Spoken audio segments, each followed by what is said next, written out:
there, fellow Star Wars nerds, and welcome to Unlimited Content, the podcast where two brothers talk about all of Star Wars film and TV in chronological order on the internet as an excuse to hang out more. We're your hosts, Sam and Jack, and this week we're talking about Star Wars The Clone Wars Season 1, Episodes 2 through 4, the Malevolence Arc. Sam. Hi. How are you today? I'm well. It's our first arc. There's lots of stuff to watch today. It was fun. It's very exciting. Oh, yeah. Yes, it was a good series of episodes. Yes. I can't wait to talk about this. Yes. Before we get into things, there's a couple things we need to talk about. One is our sponsor this week. Sponsor? Oh boy. Yes. This week's episode of Unlimited Content is sponsored by Tiny Foods. So sliders, baby carrots, mini cupcakes, and other such things. Just the concept of Tiny Foods, or is there is there like a conglomerate of all tiny foods, like baby carrots and sliders and chicken nuggets, but like the small chicken, like popcorn chicken. Popcorn chicken. Popcorn chicken, yes, yeah. Mm. Yeah, popcorn chicken's like less processed. Yeah. It's like pure nuggets. It's just little chunks. Yeah. Indeed. Well, thank you, Tiny Foods.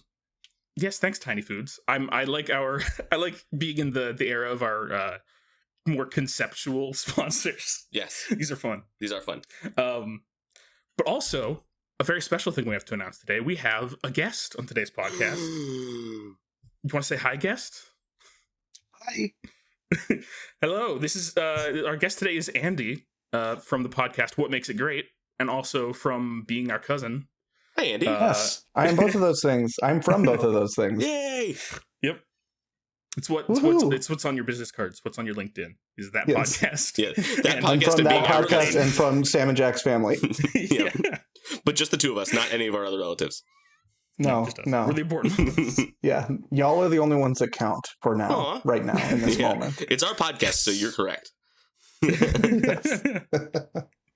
I had a question about the sponsor. I imagine it includes popcorn shrimp, but does it include jumbo shrimp? Jumbo shrimp's kind of an oxymoron. Yeah, it's right on the border. Oh no, yeah, that's a good question. We'll have to put it up to. We'll have to consult the committee. Indeed. Ask what they're poll up. Yeah.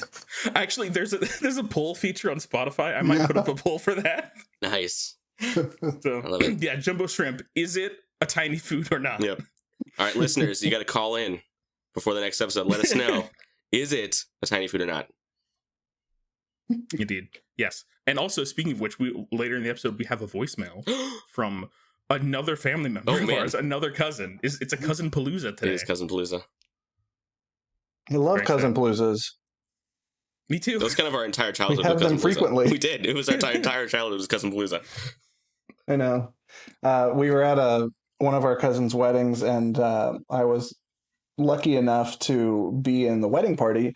And I remember sharing this thing that I had read of, like, you have a lot of friends in your life, but your cousins are oftentimes your first best friends. And I think that was really true in our family growing up. Y'all lived right down the street from us growing up. And so we would often just be able to walk over there and hang out. And we're close enough in age to where we had a lot of similar interests and things like that. And so it was fun times. Oh, yeah. I loved going to... I remember frequently asking my mom, "Can we go to Michael and Andy's house? Can we go to Michael and Andy's house?" Just because, like, it was that's where all the fun was down the street. Because my house was. It's also where all the video game consoles. That's true. Well, now I think y'all might outnumber the ones that we have. Or at least Jack does, not me. that's I have like 8 consoles, so yeah, probably. All right. Well, before we get into the meat of the episode, Andy, do you want to introduce yourself a little bit? Talk about who you are, what you do, and what your history with Star Wars is. What's your deal? Of course, yeah. So I'm Andy. I am one of Sam and Jack's cousins, and one of our 30-something cousins or whatever. Yeah, I think we counted 32 at one point.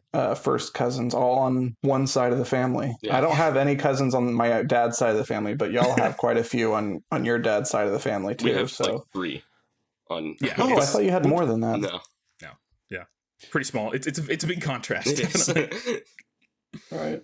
But I live here in Austin. I have 2 jobs. I work at St. Edward's University here, a private liberal arts university here in South Austin. I'm like an event planner kind of for their admission office, but I'm also a therapist, mental health therapist.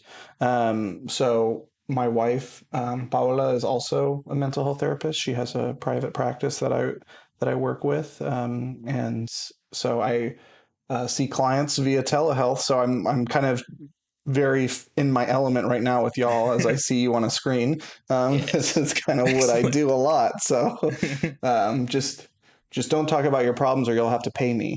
I was about to say sorry I made you like come to your office for this. I want to apologize for that. Right. I am actually in my office where I see clients right now. The angle's a little different. If y'all are looking on the visual, it's always great to describe visuals in an audio medium, but Yeah. over my shoulder, I have my like diplomas and stuff that I have as my background for my clients. But um, how I came to Star Wars, basically my older brother.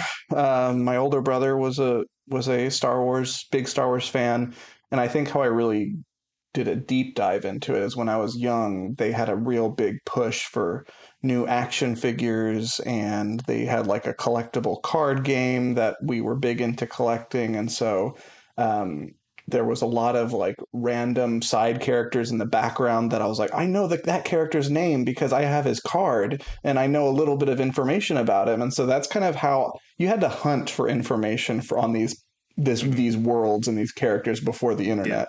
Before So Wikipedia, yeah. before Wikipedia, exactly. So I know that like the random pilot in the cantina is Boshek. I know that Nice. Dr. Evazan is the name of the pig face guy and Ponda Baba is his buddy in the cantina. Like I know Great all these names. things because of the High card quality game names. that we would collect. Yes, high quality names. But that's kind of what got me into it. And then a little bit later on in my childhood, the special editions came out in theaters, and I remember going to see those in the theaters. And Peter Mayhew, who plays Chewbacca, was doing a signing at the local mall Oh, when cool. the Yeah. special edition of the Return of the Jedi was out, and I had a little toy land speeder that I got him to sign and everything. And Oh, that's excellent. um, Yeah, yeah. Peter Mayhew, I think is from the Dallas area or lived there like in the later years of his life. I think. yeah, he Right. did. He's originally from England, I think, or the UK. Okay. Yeah. But yeah, he lived in the Dallas area. He would do a lot of like Comic Cons and stuff around the area. So that was really cool. And then the prequels came out, and I stayed a fan, and the sequel trilogy, and Clone Wars, and Rebels, and all kinds of stuff. I'm now reading the new canon books and things like that. I'm pretty invested in a lot of Star Wars stuff, and there's rarely a day that goes by that I don't ingest some sort of Star Wars media. We love that. So I love Star Wars. I think I always will. So I'm really excited to be here talking about it with y'all. Excellent. Yeah. Well, we're glad to have you here. This is great. Yeah. Do you have a favorite I guess two questions. Do you have a favorite Star Wars thing, like movie or TV show or whatever? Is there like a thing that you would point to and be like, this is my favorite Star Wars thing? And then is there like a recent thing that you've been enjoying, especially? I mean, it's hard to top A New Hope and Empire Strikes Back. That 1-2 punch. I mean, True, I don't yeah. know if there's ever going to be any Star Wars that'll top that. Um, there's just something really lightning in a bottle kind of stuff around those things. The Yeah. magic, Hmm. just the way the music makes you feel, and the characters and everything is, and the nostalgia that I have for it, watching them on VHS over and over when I was a kid. Um, there's going as Darth Vader for Halloween and all kinds of stuff. There's just so many things that even if there's great stuff that comes out nowadays, like The Mandalorian or Rebels or whatever it is that I really like, it just can't. There's too much emotion for me attached to those earlier things in my childhood, and Sure, yeah. and what it means for me to kind of top them. But as I said before, the newer stuff like Mandalorian and Rebels, I love. I love Clone Wars. I think I like Rebels a little bit better than Clone Wars. Um, I just love that we get to follow the same group of people consistently for the whole show. Clone Wars has really great arcs, but it does jump around a little bit, and it's much bigger. Clone Wars has a bigger story to tell, and Rebels is a much smaller story, but that still has really big impacts. And so I just like following the same kind of people along, I think, which is why I think Rebels edges it out for me a little bit. But there's something really special about Clone Wars too. And so I'm glad that I get to be a guest to talk about the Malevolence arc with y'all today. Yes, definitely. I feel the same way about Rebels and Clone Wars. Like, love them both, but yeah, to me, Rebels is those characters mean so much to me as like, you know, getting to see them like grow as a family and see like it's you get so much more of an opportunity to watch them go through this journey and, you know, learn to love them. And I love Clone Wars, but it's split up a lot, and it's very much an anthology series versus Rebels, which is one contained story. Yeah. And I would also add that like Clone Wars kind of like exists to serve the prequel trilogy in a way, right? Like it's kind of like it adds broader context, because we kind of see like in episode 2 we see the beginning of the Clone Wars, and episode 3 we see the end. But we miss the entirety of the Clone Wars, so that's what the series is there. It's just kind of like it's to fill the gaps and to introduce us to a handful of new characters. And like aside from like AHSOKA like existing, like I think it really just kind of it just exists to elevate the prequel trilogy. Whereas Rebels, it is its own contained story, and those characters mean a lot more to me than any of the random side characters that we meet in Clone Wars, other than a handful of the clones. Right, like it's the Rebels, like the Rex.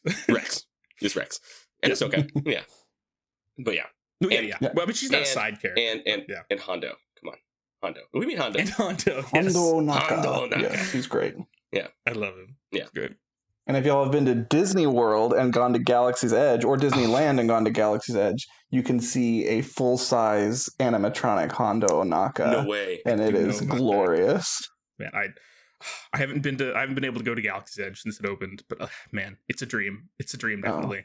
One of these days, one of these years, Sam, if I ever strike it rich, I'm just gonna plan a vacation for just you and me to go, and we'll spend like a few days at Galaxy's Edge and then record an episode of the podcast from our hotel room. Yes, and vice versa. We'll build lightsabers. Yes. Build droids. Have some blue milk. Delicious. Isn't it like, I think it's like coconut milk, isn't it? So I've had blue milk and green milk, and you can get them both with and without alcohol. I think I've had both versions of both of them. I think blue milk I like better. One of them tastes, I can't remember which one. One of them tastes like cereal, like Fruit Loops or something. Interesting. I can dig that. That's a good idea for a milk flavor for something like the post cereal milk, like after you've had Fruit Loops. Like, yeah, it's a good idea. There is that. I think there is milk that is like cereal flavor. It is milk, really? but it's like basically sugar milk. I think, but it's called like cereal milk or something like that. You know, cut out the middleman. Get right exactly. to Excellent. Okay, well, this is the part where we talk about what we've been up to this past week. So, just, what have you been watching, listening to, reading, playing, or, just any significant events that have happened in the last week that you want to talk about? Sam, do you want to go first? Sure. The only real significant event that happened so we recorded on July 3rd, was the last time we recorded. So the night of July 4th, my car got totaled. So that stinks. That was, yeah. Mm-hmm. It was and it's actually kind of a crazy story. So it happened like at 1 a.m. out front of my house while I was in bed. A drunk driver plowed into my car, pushed it back into my neighbor's driveway, and left it in drive, left the keys in ignition, left it running, and left it there. I just ditched the car and left. And then came back while I was talking with the cops out front of my house to come pick up the car. No, like, it's a guy. It's right, he's right here. And it's like, that's my car. I'm like, yeah. But to make it worse, it was his mom's car. And his mom drove him out there to like come pick up the car. And she thought they were just picking up a car that like he like realized he couldn't drive home and just like left. And he's like, nope. Yeah, I'm parked in this neighborhood, Mom. Yeah. Oh, yeah. no. So that was my interesting thing that happened this week.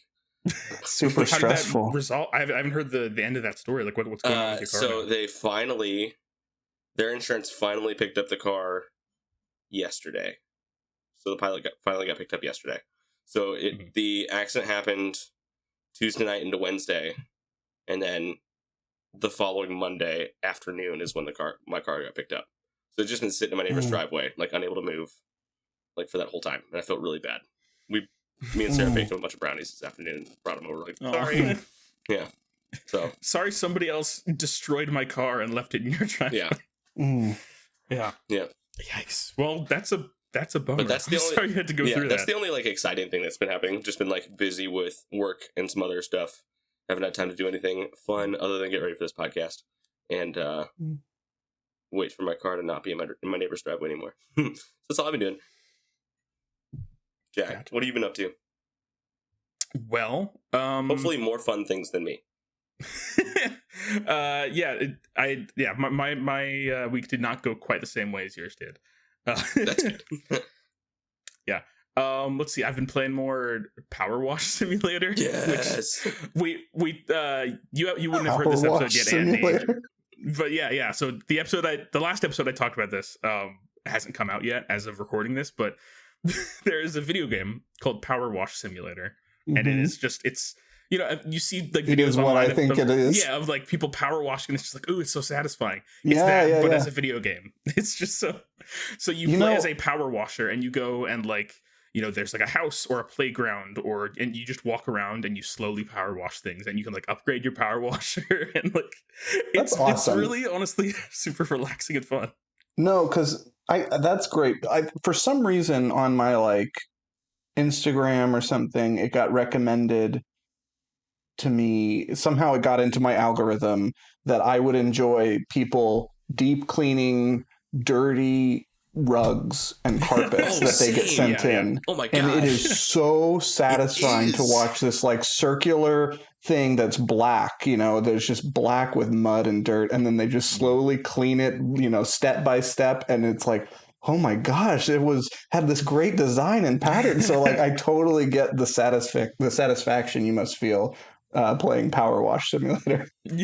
Yeah, it's excellent. It's a super like, I mean, I talked about it a bit in the last episode, so I won't go super far into it, but yeah, it's super fun, and like it's exactly what you're describing. It's just that like that process, except you get to go through it, and like they get really creative with the different places and things you get to clean. Like, yeah, you clean a playground, you clean like a haunted house, and then there's some free like downloadable levels that they came out with that are there's locations from Final Fantasy VII and Tomb Raider that you can clean.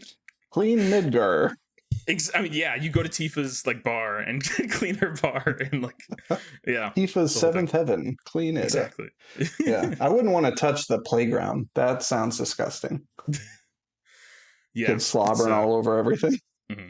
Yeah, and it's great because they just make it as dirty as possible, like as it could possibly be, so that you have the most satisfying, like, it's like this once you clean it, it's like this super bright, shiny Technicolor playground, but when you first arrive, it's like just gray and brown, and it's rusted over and stuff.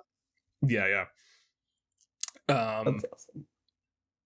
Yeah. So, but yeah, that's kind of what I've been up to. I've been up to that, and then Powerwash Simulator is a great game to play while like doing other things, like listening to a podcast or something, because it's very like, it's not a game you have to pay attention to a story or anything. There actually are some narrative elements, surprisingly, in it, like some little things that they add just to add flavor to it, which is really well done. But like, yeah, usually I will play Powerwash Simulator and listen to something else. So I've been like watching Critical Role in the background, since those are super long, and it's mostly a listening experience. So I remember you talking about that in an earlier podcast episode of y'all's, and it sounded really interesting. And I made a note to myself that I was like, I want to watch that. Or listen to that, and I haven't yet. Yeah, it's on my list. Critical Role, you mean?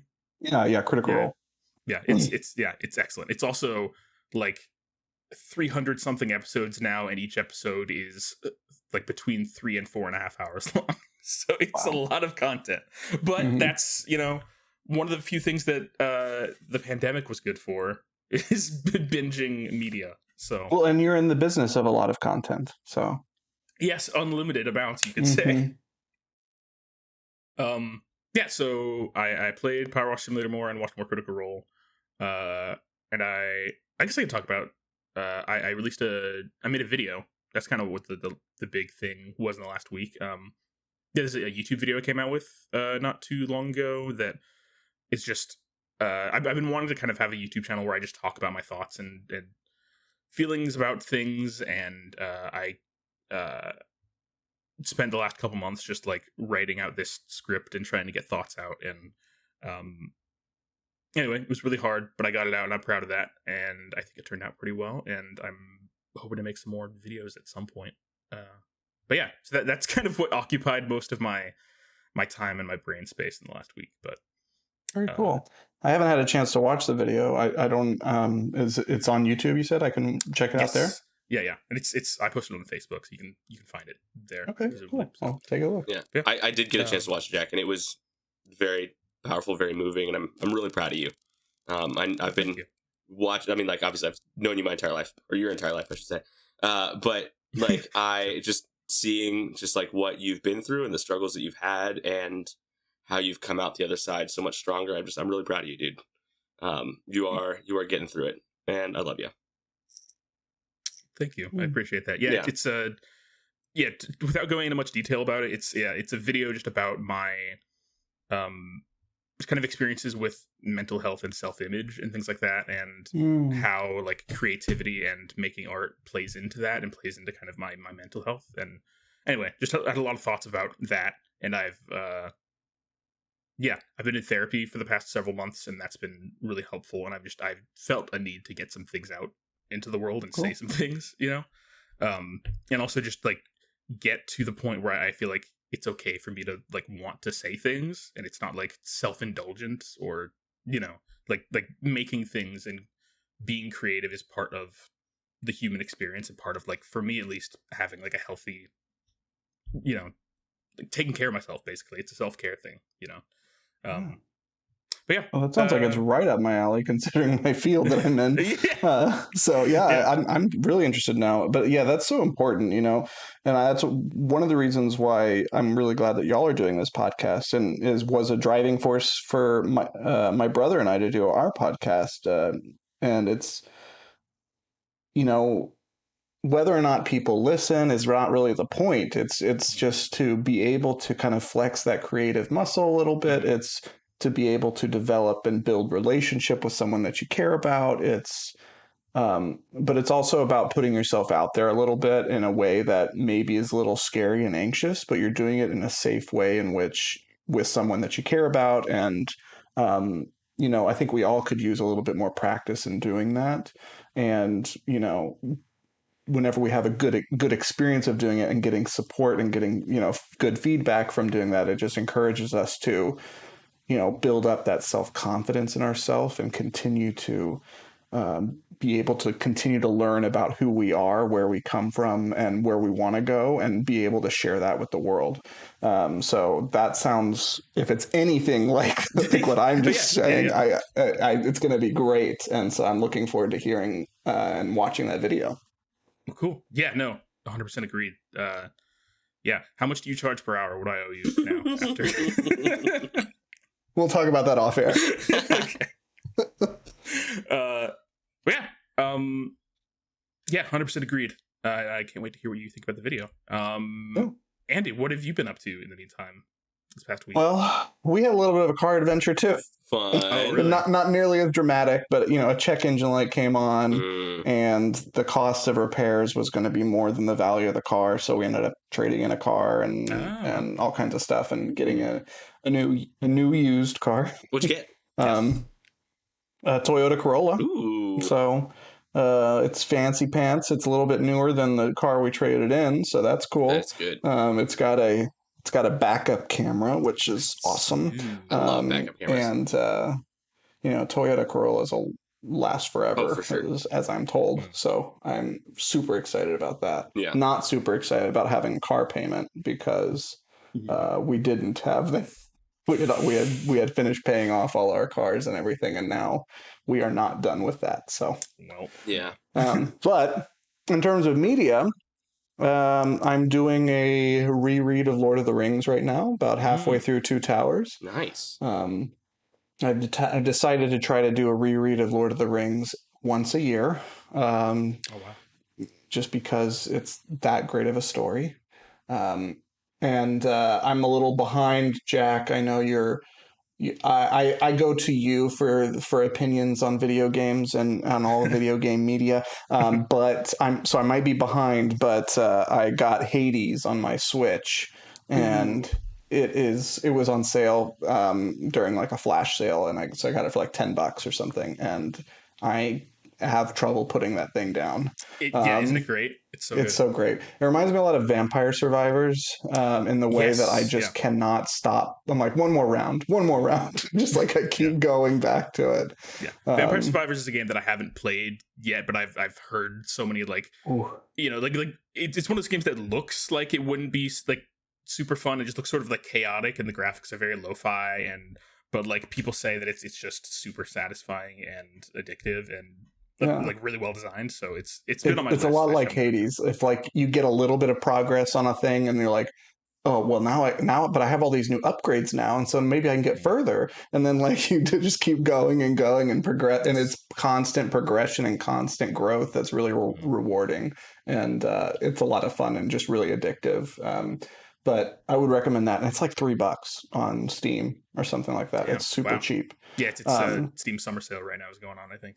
Well, I mean, by the time this episode comes out, it will have been over. But yeah, but we're not here to sell Hades or Vampire Survivors. We're here to sell Star Wars. Yeah, because Star Wars needs more money. For sure. Yes, got to support the little guy, you know. Exactly. Not these indie games with these giant media franchises. Yeah. You know who needs more money? The House of Mouse. That's who needs more money. Yes, exactly. Mickey needs to eat. Do you remember the show House of Mouse? I do. Sam? Yes, I do. It was a cartoon where I think it was, like it was on work Disney at a Channel, nightclub Disney. or something. Yeah, it was Mickey Mouse and his friends own a nightclub. I think all the other Disney characters are there, and it's just a Disney crossover like sitcom type thing. I think they tried to do the Muppet Show, but with Disney characters new as a cartoon.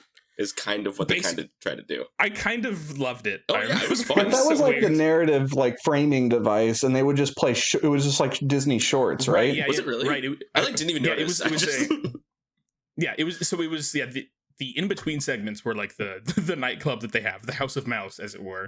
But then like the premise is that all the people that are there to watch cartoons, and it's like so then it's like watch themselves. Like, it's very self-indulgent. Yeah. And so then they'll show like classic Mickey Mouse cartoons and things like that. That's hilarious. But the theme song was like going down to the House of Mouse or something. Yeah, like that. It was like really weird. Who did the theme song for that? I'm trying to remember. Hold on. No. Was it someone like a name? Like no, it's like a band that's like. Hold on, I gotta. It's by the Brian Setzer Orchestra. I love Brian Setzer. Oh, really? Yeah, that's hilarious. That's like it was so my daughter watches like the Disney Junior Spider-Man show, Spidey and His Amazing Friends, and the theme song I think is by Blink-182. Excellent. Yeah. It's like it's either that or like a similar like kind of like that like genre and era of music.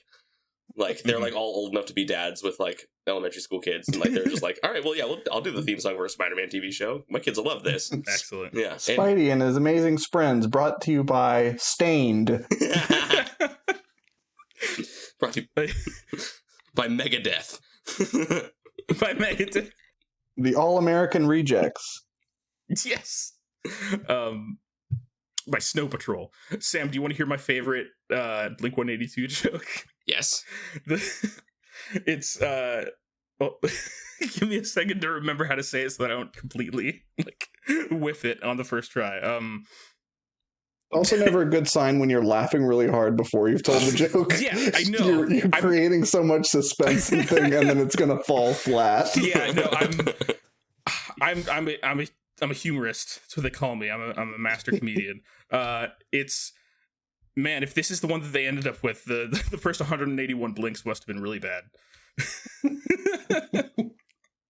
Oh man. Anyway, Well done. So, but before I forget, they announced a new season of Spidey and His Amazing Friends. I'm really invested in this because I have a 2-year-old and we watch this all the time in our house. But they announced a new season, and one of the characters is going to be in Spidey's Amazing Friends. One of the villains is going to be Arnim Zola, like the Hydra guy. But everyone, like the joke online is like, "Wow, they let Nazis on the show now. That's fun." Yeah.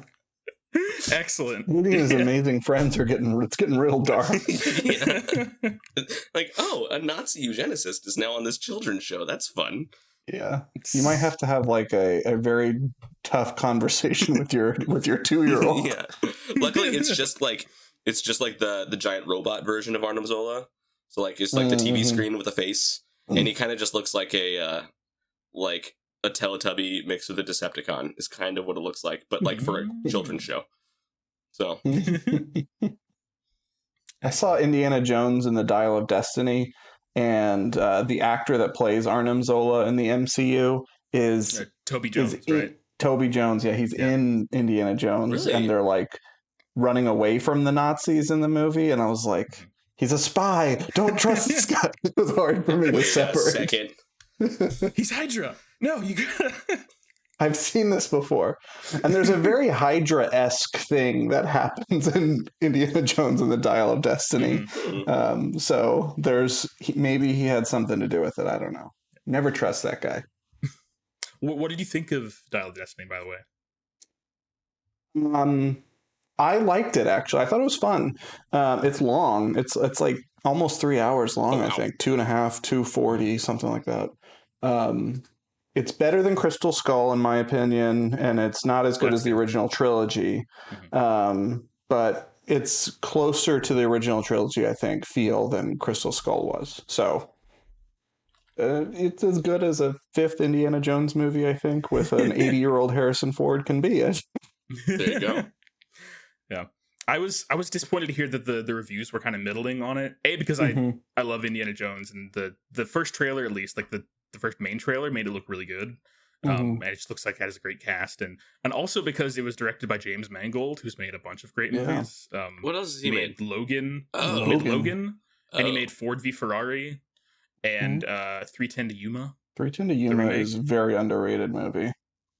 That 3:10 to Yuma is a movie that I have had on Blu-ray sitting on my shelf for maybe 5 years, and I've never watched it. It's one of those movies that's like, ooh, this is cool, I've been meaning to watch this, and then I buy it and it goes on my shelf. It's one of my unfortunately one of my favorite pastimes is going to Half Price Books, buying things, and then not consuming them.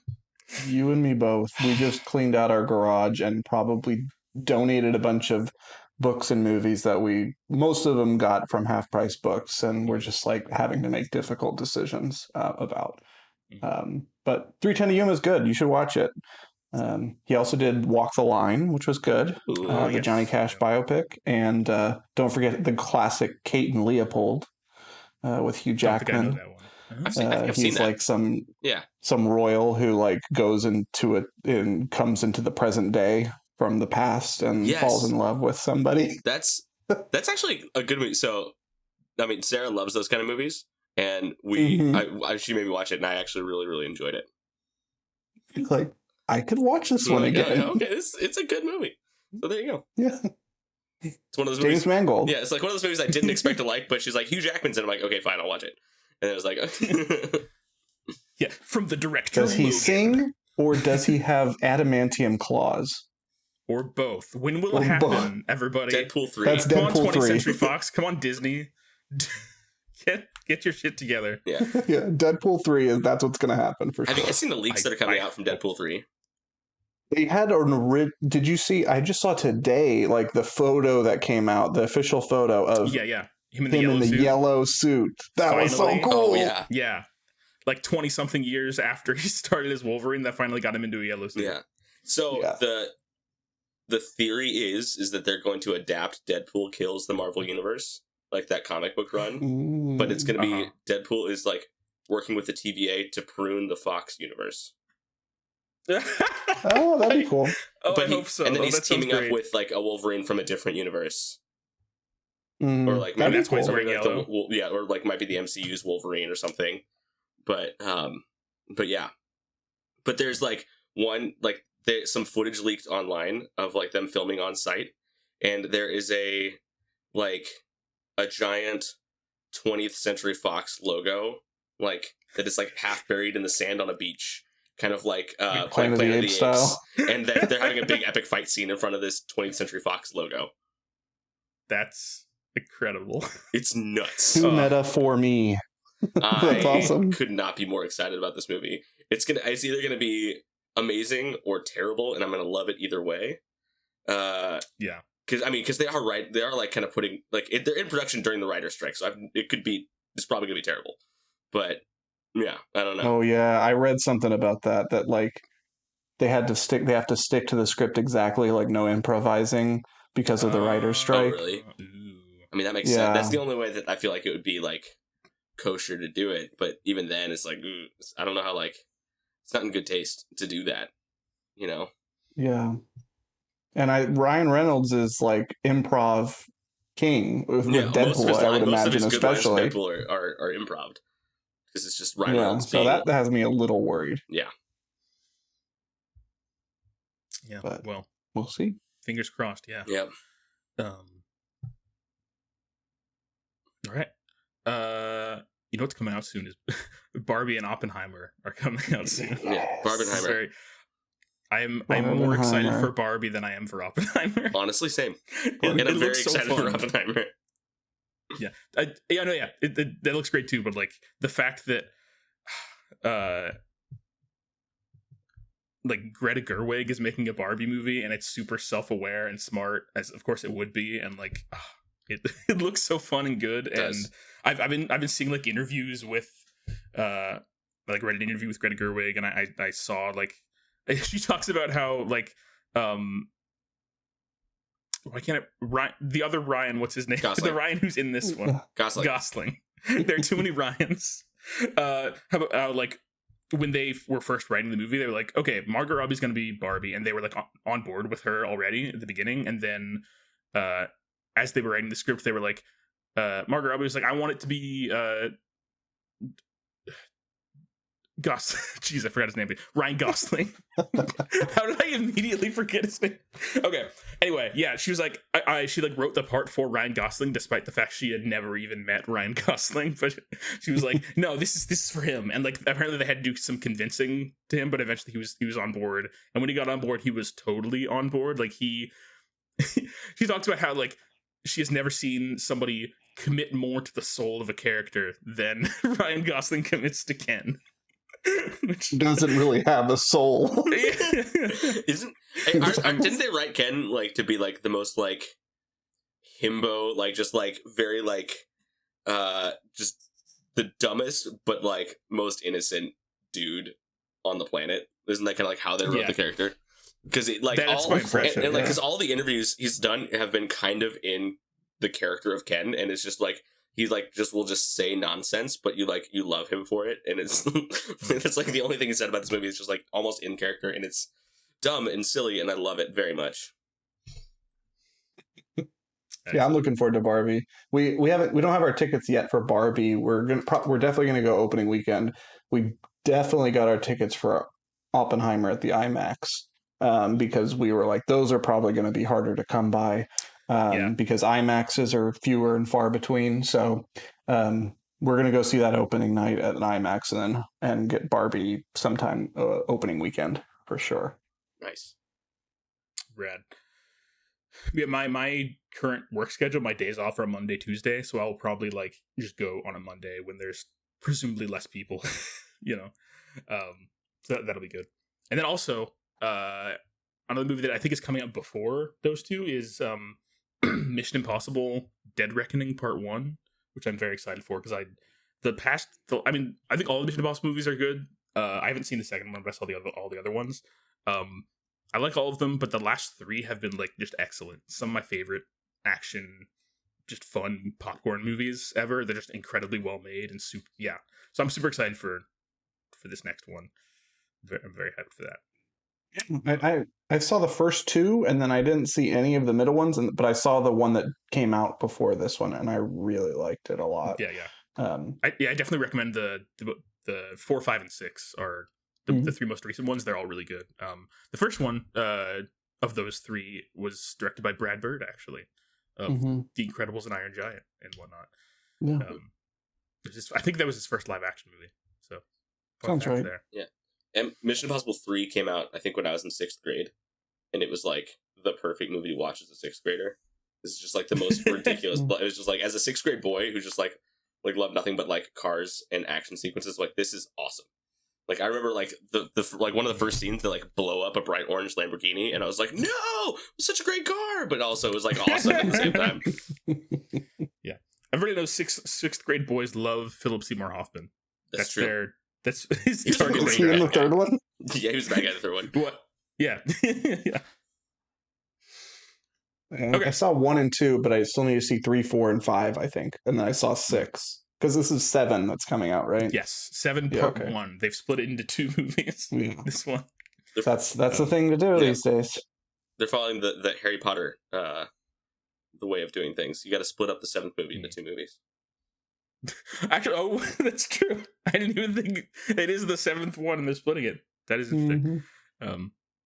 Okay, well, I could talk more about movies and about Hades and video games and other things for hours, but we should probably move on to the rest of our show. Okay, next up, what's new and upcoming in the world of Star Wars? Not a whole lot of like news has happened in the past week. However, AHSOKA comes out in like a month and a half, and just today we got a new trailer. And Woo-hoo. I don't know about you guys, but I thought it was amazing. I'm very excited.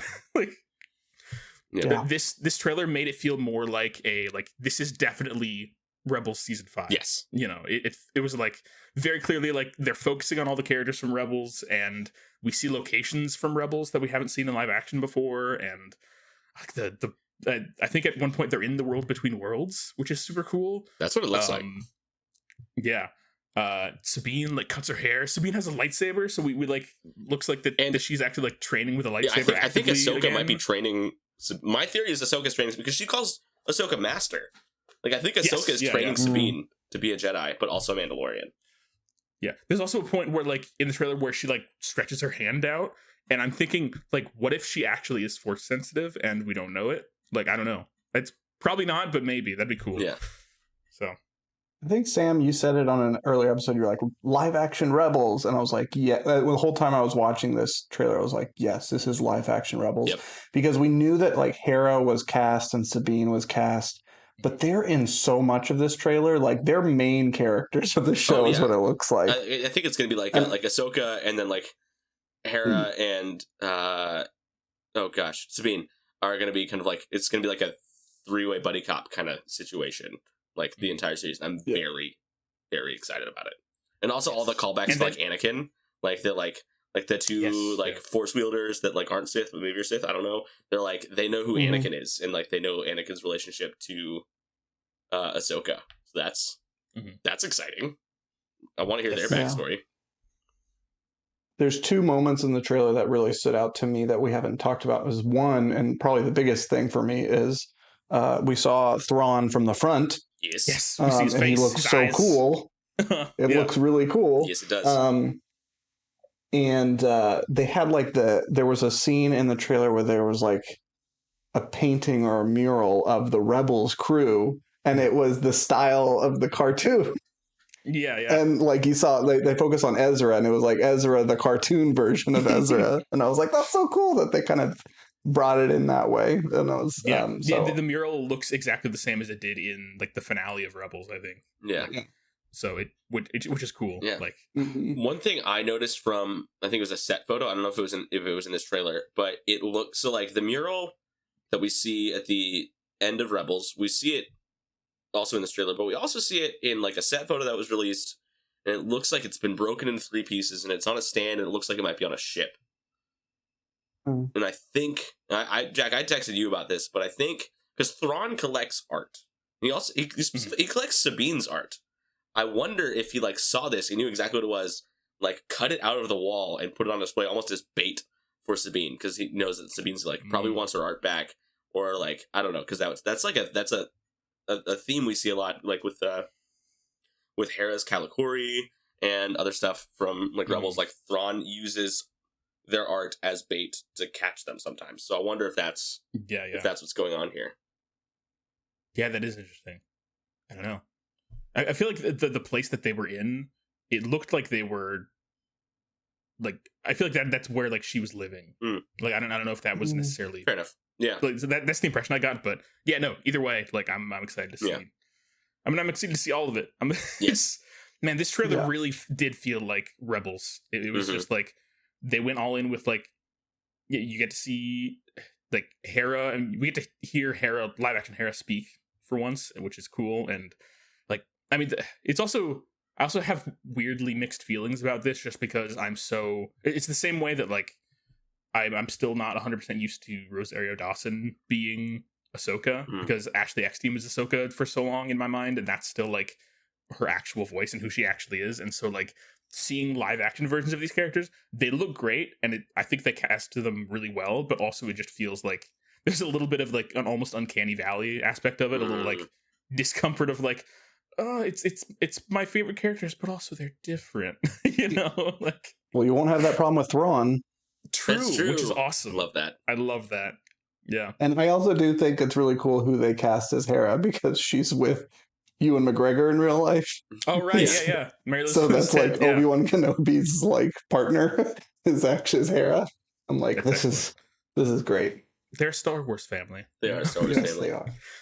Also, Chopper is in it, and I mean we've seen it. We saw him already, but still, I love Chopper. It's good to see Chopper. Anytime we get to see Chopper, it's always good. Yeah, Chopper is the second best droid in the whole franchise, only behind R2-D2. Yes, that's fair. Yeah, our favorite little war criminal. Indeed. Yeah, he's better than BB-8. Oh yeah, no contest. I have very strong opinions about C-3PO being a whiny brat and annoying. Yes. But I mean that was the point of that whole character. So. But that's the point. Him and R2 are the odd couple. You know, you have to have them bickering all the time. Yep. Well, all right. I think that's all we've got to talk about in terms of new Star Wars things. I think we are ready to move on to our main segment, unless y'all have anything else you wanted to mention or talk about before we move on. Malevolence. Let's jump in. Okay, here we go. So the Malevolence Arc. This is season 1, episodes 2 through 4. Sam, where does this take place in the timeline? That's hard to. I mean, it's after the last one. After the last one, still 22 BBY, I believe. I haven't checked. I don't think we've gone 40 year yet. It's still season 1. Cool. I'm not gonna look it up. All right. Well, should I do the General Yularen? So I was thinking Admiral Yularen. So thing? I was thinking there's 3 episodes. There's 3 Admiral Yularens, and there's 3 of us. I thought there was only. I think the Admiral Yularen thing was only in the first. Was it really? Episode of this arc. Yeah, I don't think even notice the second or third one. Well, I didn't write them down, so we just read them off. Oh wait, no, I was wrong. They are in all 3 of them. Okay. Hey. All right. Okay. Well then, we can each do one then. Cool. If you want. That works. Andy, you ready for that? I'm pulling it up. Don't worry about it. Jack will do the first one, and then we'll figure it out from there. Sure. Cool. Here I'll send the link to the Discord here because I already have it pulled up. Noise. Okay. So episode 2 of season 1, the first of this arc, Rising Malevolence. The Clone Star Fleet is under siege. Dozens of Republic warships have been destroyed in merciless surprise attacks that leave no survivors. Rumors of a terrible new separatist. Hold on. Rumors spread of a terrible new separatist. Rumors spread of a terrible new separatist weapon. In the face of growing fear, the Jedi Council sends Master Plo Koon to hunt down the menace before it strikes again. Woo! Good job. Okay. We didn't mention the little moral of the episode that happens before that. Oh, right. Yeah, what is... Hold on. The moral is... I got it. Oh, you got it. You say it. No, you got it. Say it, guest. Belief is not a matter of choice, but of conviction. Wise words.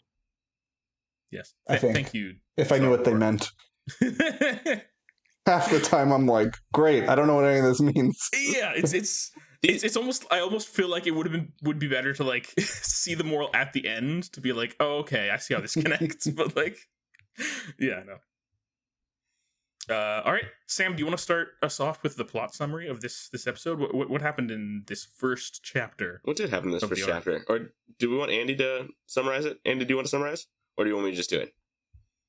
The quick and short of it is we know that the Separatists have a new secret weapon, and surprise, surprise, Master Plo Koon gets attacked by it, and he's in trouble. He's stranded out in space, and Anakin and Ahsoka go out to try to rescue him. That's basically what's going on in part 1, right? That is. Yeah.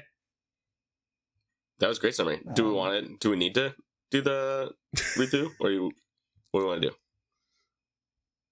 I think we should do the read through. Great, I'll do it because it's fun to like talk about. Like, yes, kind just of beat by beat. Yeah, I like it. Yeah. All right, so aboard the Triumphant, Jedi Master Plo Koon and Clone Commander Wolf locate the Malevolence in the Abregado system immediately move the fleet into position to engage it. The entire time they say Abregado system, I was thinking the avocado system or the abogado, like lawyer in Spanish, like from Daredevil. Anyway, so before attacking, Plo advises reporting their position and contacts Anakin Skywalker and Ahsoka Tano, who are stationed in the nearby Bith system. He tells them that he has found the Malevolence and requests reinforcements. Anakin says that he'll first have to ask the Jedi High Council, as he is under strict orders to protect the staging area. Communications fail as the Malevolence jams the Triumphant's transmissions.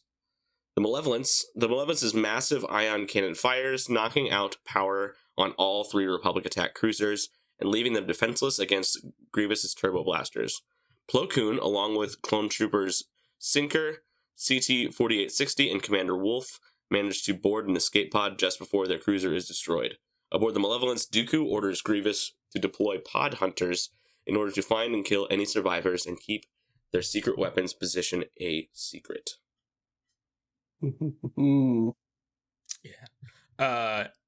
One thing I want to mention before we move on is Commander. Well, for a couple things. First of all, Plo Koon. This is his first appearance, I believe, right? Woo-hoo. Yes. I love Plo Koon. Plo's great. Plo Koon is also a favorite character of Dave Filoni. I think there's some like, because like, so when Plo Koon was first introduced as a character, he was in I'm trying to remember, I think he was in Revenge of the Sith, like as a background character, like he was on the council or something. Mm-hmm. But was he not on the council in episode 1 when Anakin is getting interrogated or tested? Maybe, I don't remember. I would have to look that up. So, but anyway, this is the first time he's speaking. But there's some pictures online of Dave Filoni, like at the premiere of one of the prequels in a homemade Plo Koon costume that he made. Which is great. I love that. Yes. Yeah. So that's great. Plo Koon is he's just a good guy. He's likable. He's fun. He's got his weird mask thing. He's cool looking. Yep, and he's nice. He has like very much like Yoda vibes without like the weird voice thing. Like I think just like very like wise and kind of like above kind of the fray of like he kind of sees the forest and kind of ignores the trees of what's going on in terms of like action and suspense and like troubles that are happening. He's just like, the force is gonna protect us, we're fine. Or like I'm focusing on you who's right in front of me right now. I'm not worried about the whole thing around us. I'm focusing on you right here. That's kind of like Plo Koon's kind of MO. At least during this episode. He has a really good quote that I wrote down when he's talking about to one of his clones. He says, "I value your life more than finding that weapon," when they're struggling to survive. And what I love about the Clone Wars, building off of what both of y'all said, is we get to, Star Wars is great about cool character designs. Mm-hmm. There's so many cool aliens, so many cool droids, so many cool things happening in the background that really flesh out the world of Star Wars and make it feel real and lived in and unique. But then and which Plo Koon basically was just set dressing, in the movies. Yeah. He's just kind of a cool looking thing. And but then in Clone Wars, you take characters like Plo Koon or General Grievous or whatever, who's also the first time we're seeing him in this episode, as far as chronological stuff, if I'm correct. Wait, have we not seen Grievous yet? Is this the first appearance of This Grievous? might be the first appearance of Grievous. Oh wow, I didn't even realize. Because he wasn't in the Clone Wars movie, was he? I don't think so. Then yeah, this is the first time we've seen Grievous. But yeah, so you take characters like Plo Koon and General Grievous that look cool but don't get much screen time, and then you get to flesh them out and you get to create them for real in these kinds of shows. And that is the big plus of Clone Wars, is that it adds so much to the prequel era. The characters that got a lot, like Anakin, but also characters that were just hanging around the background, like Plo Koon, who we learned so much about in such a short time in this arc, and just makes his character more than just a cool looking thing. Yeah, no, definitely agreed. Yes, agreed that it's definitely one of the things I love about Clone Wars is the fact that it adds so much to the universe and like gives us it fleshes out and makes it feel like all these characters are, and we've talked about this before, but like the clones especially, it makes them feel like people and individuals, as opposed to in the movies where they're not really given any time to establish themselves as characters with personalities. So that's definitely one of the biggest strengths of this series. Other thing don't want to talk about is we're also introduced to Clone Commander Wolf.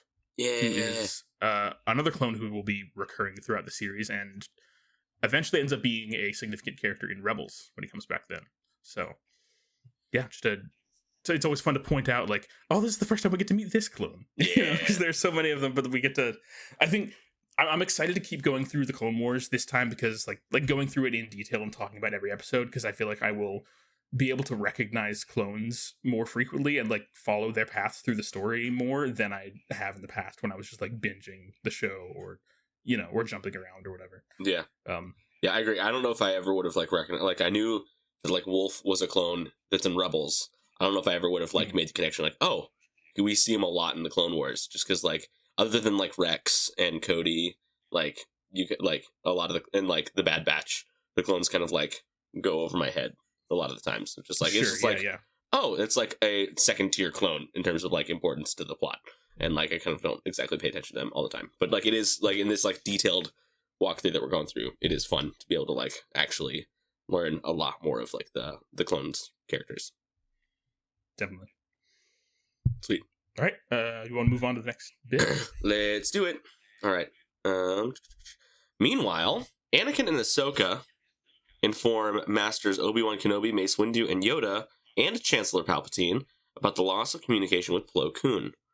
All four tell Anakin and Ahsoka not to go to the Abrogata system to look for survivors, despite Ahsoka's vehement objections. Mace tells Anakin that their task forces have been assigned to defend their supply lines. After the meeting, Anakin scolds Ahsoka for her outburst of insubordination. Nevertheless, a short time later, they take off the Abrogata system in the twilight. Huffily, she asks why she got scolded for wanting to go do what Anakin has, in fact, decided to do. He explains that he always intended to go look for survivors, but will obey the spirit of the Council's orders by leaving his fleet on station. This is hilarious. It's like, you just... I love Anakin, like, he's like... we're agreeing. I've just figured out the politics of how to do this way before you have. Like, he's just like, no, I agree with you. You just need to figure out how to break the rules better. Yeah. Basically. Well, and what I like about that is it says so much about both characters, Ahsoka and Anakin, where they're at in that moment, but they're very similar. They're both emotional and quick to act. And, Obi-Wan and Qui-Gon were a lot more patient, slow down, feel your feelings, trust your feelings, and they're just very reactive all the time. We learn that doesn't work out in the long term for Anakin. But he seems to have a little bit of a handle on it right now in this moment in time. But Ahsoka is still learning. She's very similar to him, and eventually she learns, and it has a better handle on it long term. But in this moment, I like that it's kind of reversed, that Anakin seems mature compared to the Ahsoka, who's just so early on in her journey. So I liked that That's kind a of nice way back to and put forth. it. Yeah, Ahsoka and Anakin are. It's such an interesting dynamic because they are really like similar characters, personality wise. Like they're both passionate and headstrong, and are willing to bend the rules when it comes to like them feeling like what they're doing is right. You know, they're very big hearted, and the rules can get in the way in their view of doing the right thing. Mm-hmm. Yeah. Qui-Gon was probably the best at figuring that out, where the line was. Dooku, saw it a certain way and kind of went a different direction with it. Qui-Gon maybe had it as perfect as you can get it. Yeah, and Ahsoka eventually gets there. But Ahsoka gets there, but it looks a lot different than Qui-Gon's, right? She gets there, and her decision is to, spoilers, eventually leave the Jedi Order. What? Qui-Gon was to stick with the Jedi Order, basically. How did that work out for him? I mean, not too good. Yeah. All right. I'll put down a couple. Oh, go ahead, Jack.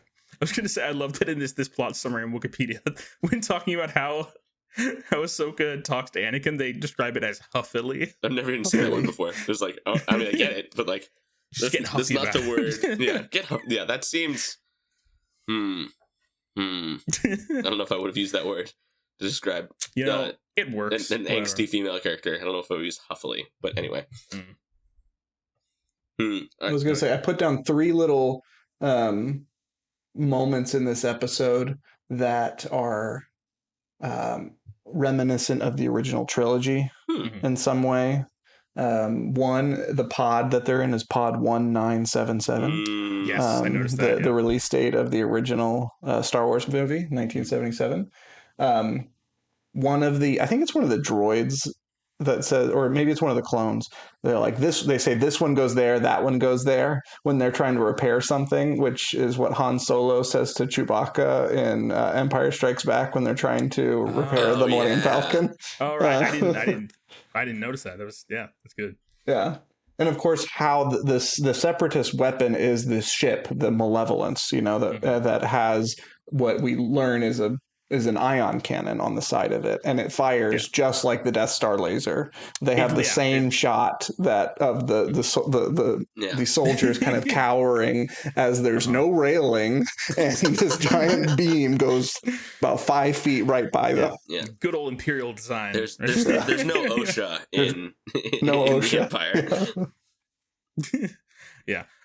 Speaking of references, I feel like there were a few other. This comes in later episodes, I think, but there were some good like prequels references. So like, there's one moment when Grievous shows up and like ambushes Obi-Wan with all his droids, and he says "Hello there," which is a nice reversal. Yeah.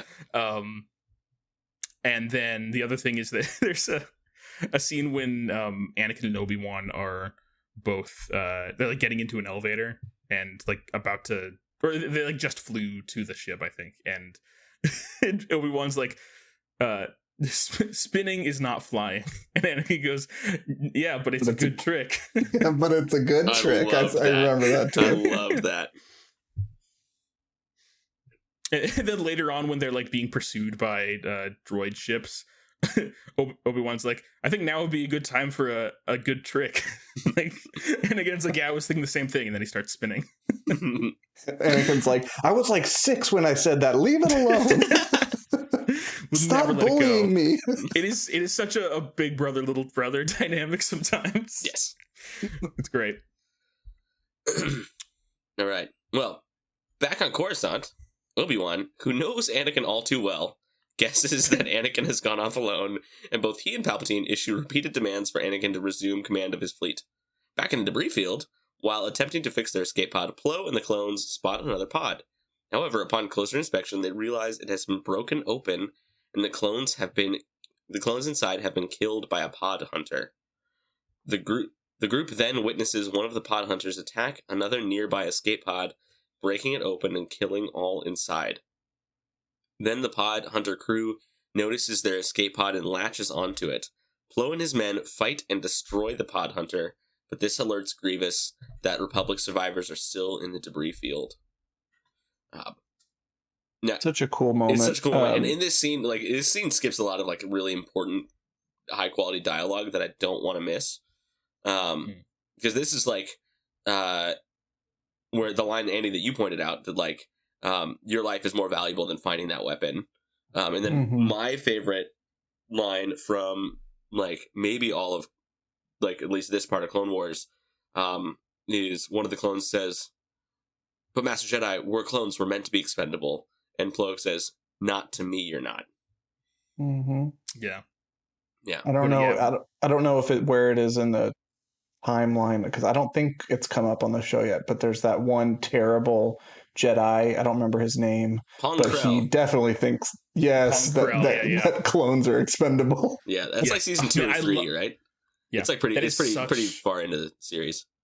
It's further on, but man, I can't wait until we get to that arc, because I love that arc. Is so good, and Plo Koon is so deliciously terrible. And, yeah, Pong Krell is a character that. Or did I say Pong Krell? You did, but I wasn't going to correct you. Okay. Yeah. Anyway. Yeah. Sorry. I meant I love Plo Koon. I was talking about Pong Krell. Pong Krell is the most fun to hate character, but also just the worst character on ever. He's just there's some characters that are they're bad and it's fun. This guy is bad and you just want to punch him in the mouth. It's just there's nothing redeeming about him. He's just the worst. Every army, in history has that one terrible general that's just throw human bodies at this problem enough to where we fix it or whatever, Yeah. And he's that version for the Jedi Order. He's that, except also he has given up on the Jedi and just wants to watch the world burn. And so he... Yeah, that too. Anyway. Yeah. Yes. Yeah, this is a great scene, the sequence. I love the whole, they go out into space and Plo is, floating through space with his lightsaber and, fighting the battle droids in 0G, and then he, pushes one of the clones over to the other side with the Force, and... Yeah, and then it's a great little fight scene there. Yeah. Mm-hmm. Well, and the whole thing before that, that is a great little battle because of the 0G and just kind of the situation that they're in being so dire. And the lead up to that where they find the pod and it slowly turns around and it's busted open. It's so horror movie. Oh yeah. And definitely. Just the fact that they're stranded, they're running out of oxygen. There's a pod hunter crew that's going around and it's like a monster that's slowly picking off its prey. And, there's just there's such great forward momentum in this episode that everything's just so urgent. They need to get there quick because oxygen's running out, time's running out, everything, so it's so good. Yeah, it definitely feels very like 80s sci-fi horror type. It gives me like Ridley Scott Alien vibes, kind of. Yes, that's what I was thinking. Yeah, excellent. It's very, very good. Okay, moving on. Come back. All right. So soon after Plo's victory, Anakin and Ahsoka arrive and rescue him and his men. As they are preparing to depart, the Malevolence arrives near the location. Anakin and Ahsoka shut down the Twilight systems, hoping to blend in with the debris and avoid detection. Unfortunately, they forgot to shut down the onboard medical droid, whose faint signal alerts Grievous to their location.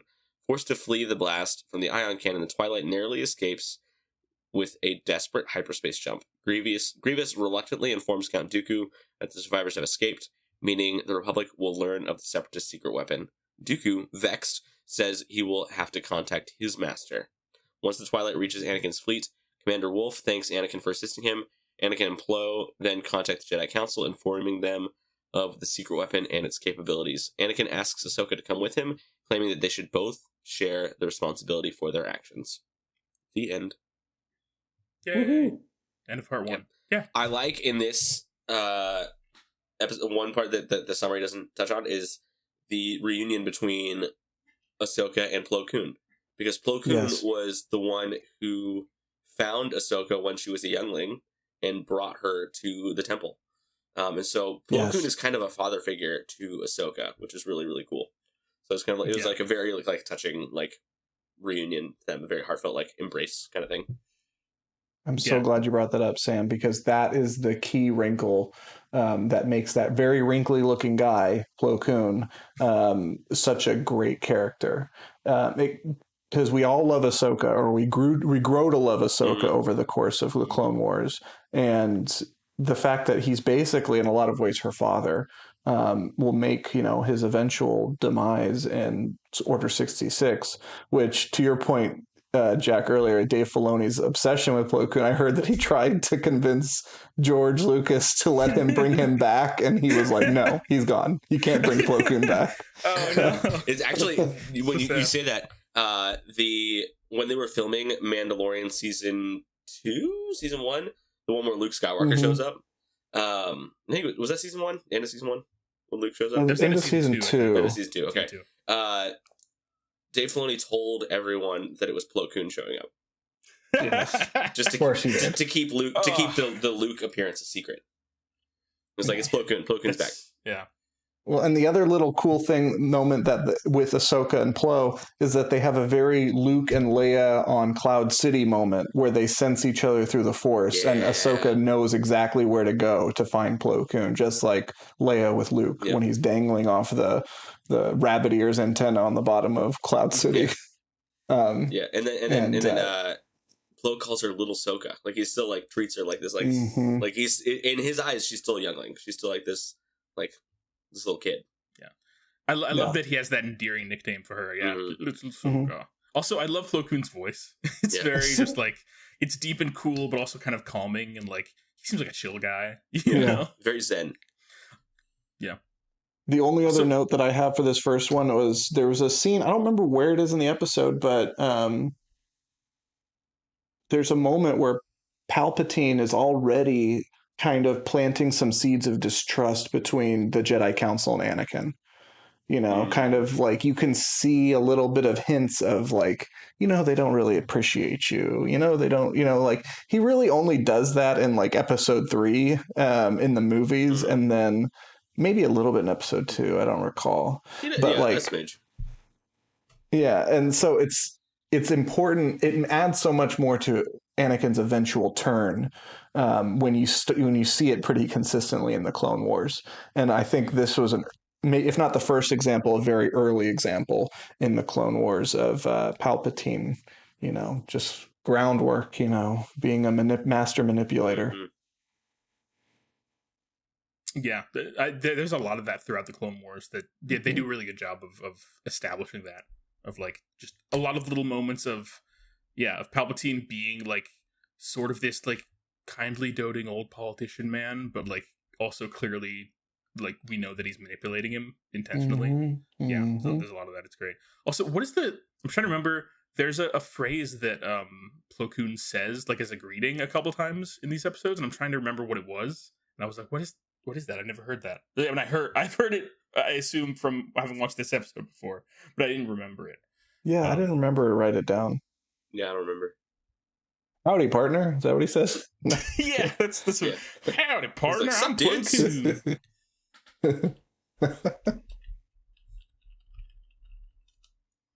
You looking up, Jack? Cool. Let's see.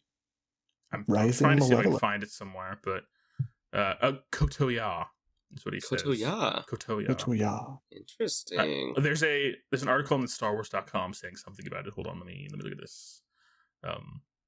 There's a whole I didn't know this. There's a whole series of articles on StarWars.com of a Clone Wars rewatch, and they have like fun facts about the episodes and stuff. How did I not know about I don't know. We should incorporate it in future episodes. Be fun. Yeah. Okay. More content. More. So yeah, it's unlimited. Yeah, even less limits to this content. Even less limited than we thought there were, which we thought it was unlimited. There weren't any, but there's even less than that. Limited plus one. Yeah, more unlimited than most. Some infinities are greater than other infinities, you know. It says on this page, the greeting exchange between Ahsoka and Plo Koon, Kotoya, is a throwback to an early attempt at constructing a Keldor language, which is the species, I think, that he is. Oh. So that's cool that he has just a cool little. I always like hearing like interesting little Star Wars phrases, like like all the different Star Wars swears, like Carabast and Dank Ferric and Yeah. you know, things like that. Voodoo. And Bantha fodder. Bantha voodoo. Yeah. All right. All right, gents. Okay, I guess we'll Go move on to the next episode. Shadow of Malevolence. Shadow of Malevolence. Yep. Who's reading the... Andy, do you want to do it or you want me to do it? I'm happy to do it. But do you want to do it? I could do it if All I right. could try it. You do that one and I'll do the last one. Yeah. And what's the... Before we get to that, what's the moral? The moral of this episode is the Republic... Oh, wait, no. This spot's me. Shoot. Found the wrong thing. All right, found it. Scroll all the way to the top. Got it. Moral. Easy is the path to wisdom for those not blinded by themselves. Good job. That's it. That's the theme That's song. it. All right. Then we go into the intro thing. Yep. My turn? Yeah. Yeah. You got it. I'm on Penetrable Defense. With the help of his Padawan Ahsoka and Jedi Master Plo Koon, Anakin utilizes new long-range Y-wing bombers to lead a bold strike on General Grievous's warship, the Malevolence, and its destructive weapon. As General Grievous uses the Malevolence to terrorize medical bases, the Jedi rush to defend Republic space. With help from his Padawan and Master Plo Koon, Anakin leads a bold strike mission into enemy territory. Where was that? Is that the wrong one? Oh, that's the description of the episode. The thing is below at the top of the plot summary. I was like, what are you reading? Wait, so it's just that little quote? Yes. No, it's in not the the blue quote, box. the thing below it. Oh, in the blue box. Yeah. I don't know how to read this thing. So it's this. A deadly weapon unleashed. That one? That's the one. Yeah. Your It line sounded is good. great. Right, It cut just that. wasn't Cut that, Jack. Take two. We're keeping it in. Yes. Yeah. A deadly Doing it weapon live. unleashed. The separatist battleship Malevolence advances unopposed through Republic space, tearing apart any ship that stands in its path. After a daring rescue and narrow escape, Anakin Skywalker prepares a counterattack on the enemy ship and its diabolical droid commander, General Grievous. Excellent. We got bonus Yularen from Andy. It's You good. take Andy, that's what they call me. That is what they call you. That's what we've always called Massive failure on the first attempt, You did great. but Massive great failure success on the first attempt, second. Andy. Hey, That's- you knocked that out of the park, but it was just the wrong park. I was like, this is long. Why am I? You did great. All right. Yes, Woohoo. excellent. On to this. This summary is a lot shorter, which is good because this is mostly battle, right? Yeah. Yeah. So it's shorter. Yeah. All right. So after several other attacks on Jedi fleet cruisers, all of which conducted by the Malevolence, Anakin Skywalker decides it is time to strike back. His plan is to use the new Y-wing bombers to destroy the Separatist flagship bridge, killing General Grievous and destroying the ship. However, both Plo Koon and Ahsoka think that his plan is too aggressive. Meanwhile, the Malevolence destroys another supply convoy somewhere in the Outer Rim. After finishing off the final ships, Dooku contacts General Grievous and gives him a new target, the Kalita Shoals Medical Center. Admiral Yularen contacts the Kaminoan physician Nala Se on the medical center, warning her of possible attack. However, she does not believe that they will have enough time to evacuate all of her 60,000 wounded patients. Yeah, so in this episode, Grievous decides to try and do a war crime. That's fun. Yeah. Yep. War criminal. Massive war criminal. Yep. Yeah, let's just blow up a hospital. But like the biggest one they got. Yeah. That's basically the only note that I have in this episode is General Grievous, war criminal. Yeah, exactly. That is the episode. Yeah. Nala Se's in this episode. Have we seen her before? Was she in Attack of the Clones? Let me look at what her first appearance was. Because she is who Omega's good buddies with, right? Yeah, Amiga. Yeah. Amiga. Omega. The most aggressively yes, so Kiwi accent. This was her first appearance, yes. Cool So, beans. Nala Se. Nala Se. Hi, Nala Se. More Kaminoans. Indeed. Big old necks. Super long Yep. necks. The giraffe people. Alien giraffes. Yeah. Anyway. Any notes? We're moving on. This is kind of a quick episode. I'm trying to remember what it's not listed here, but what's the name of the squadron? It's Shadow Squadron, right? Okay. Yeah. So yeah, no. What I was thinking of was actually in the last episode. I think the group of clones in the last episode was like their helmets have like a sort of wolf pattern on them. I think which that and also Commander Wolf are, I think, some of the first indications we get of Dave Filoni's obsession with wolves. Yep. Dave Filoni Before we get wolves, Force famously. Wolves and Rebels. Yep. Yes. Yeah. Yeah. Dave Filoni loves his wolves. Yep, and his cowboy hat. And his wolf t-shirts. It's just like Exactly. the gas station The wolf t-shirts. three wolf moon. Yeah. All right. Moving on. Anakin and Ahsoka leave the Ventnor-class Star Destroyer with their squadron of Y-Wing bombers, along with Keldor Jedi Master Plo Koon, serving as a fighter escort in his modified Delta 7B Aether Sprite class light interceptor. What a name. Ooh. I know. Okay, fancy. All right. After a hyperspace jump, Anakin's Shadow Squadron of clone trooper pilots reach the Khalida Nebula. Khalida? I think it's Khalida. I think it's Khalida. I need new context. Or is it Khalida? Khalida? I don't know. No, I think it's Khalida. We're going with Khalida. While traveling through it, Master Plo is horrified to learn that they are taking the Balmora Run, which I love this. This is a great moment because it's like the one time you see Plo Koon get above like a 4. Like he just exactly he just freaks he's out. Like, what? The scene is like, so they're going through this nebula to take a shortcut to Naboo, and Ahsoka's like, "So Anakin, how did you know about this route?" And he's like, "I heard smugglers on Tatooine talking about it." And she's like, "Oh, great, it's a smuggler's route. That makes me feel great." And then he goes on, he's like, "Yeah, they call it the Balmora Run." And then Plo Koon's like, "The Balmora Run." Oh no. It's such a great moment. Yep. Yeah. And I think we get our first, in the timeline chronologically, space animals, right? Giant space sea creatures. Yeah, they look like outer space stingrays or something like that. Yeah, they're called, they're Nebrays, it looks like, is what they're called. They don't beat Rebels' space whales. Space whales. The Yeah, Purgles. but space whales. There was a Purgle that we actually got to see in the Ahsoka trailer. You guys notice that? Oh, I need to rewatch the trailer because I only watched it once and it just so much happens. But Sam is leaving. There's a cat.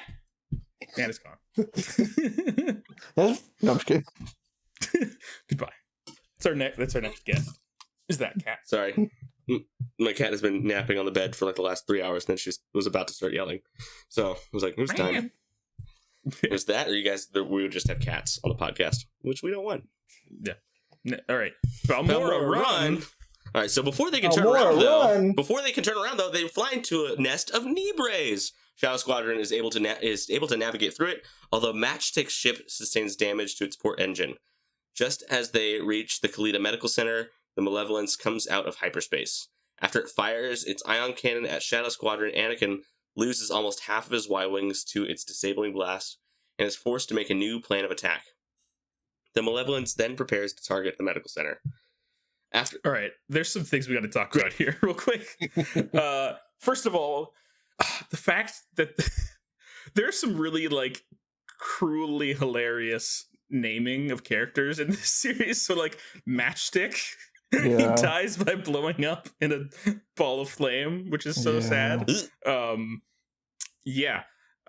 then the other, which there was another earlier episode where there was like, what was it? There was a Jedi Master called I'm a Gun Die or something was his name. God. And he dies in the episode he's introduced in. I was like, savage. Jeez.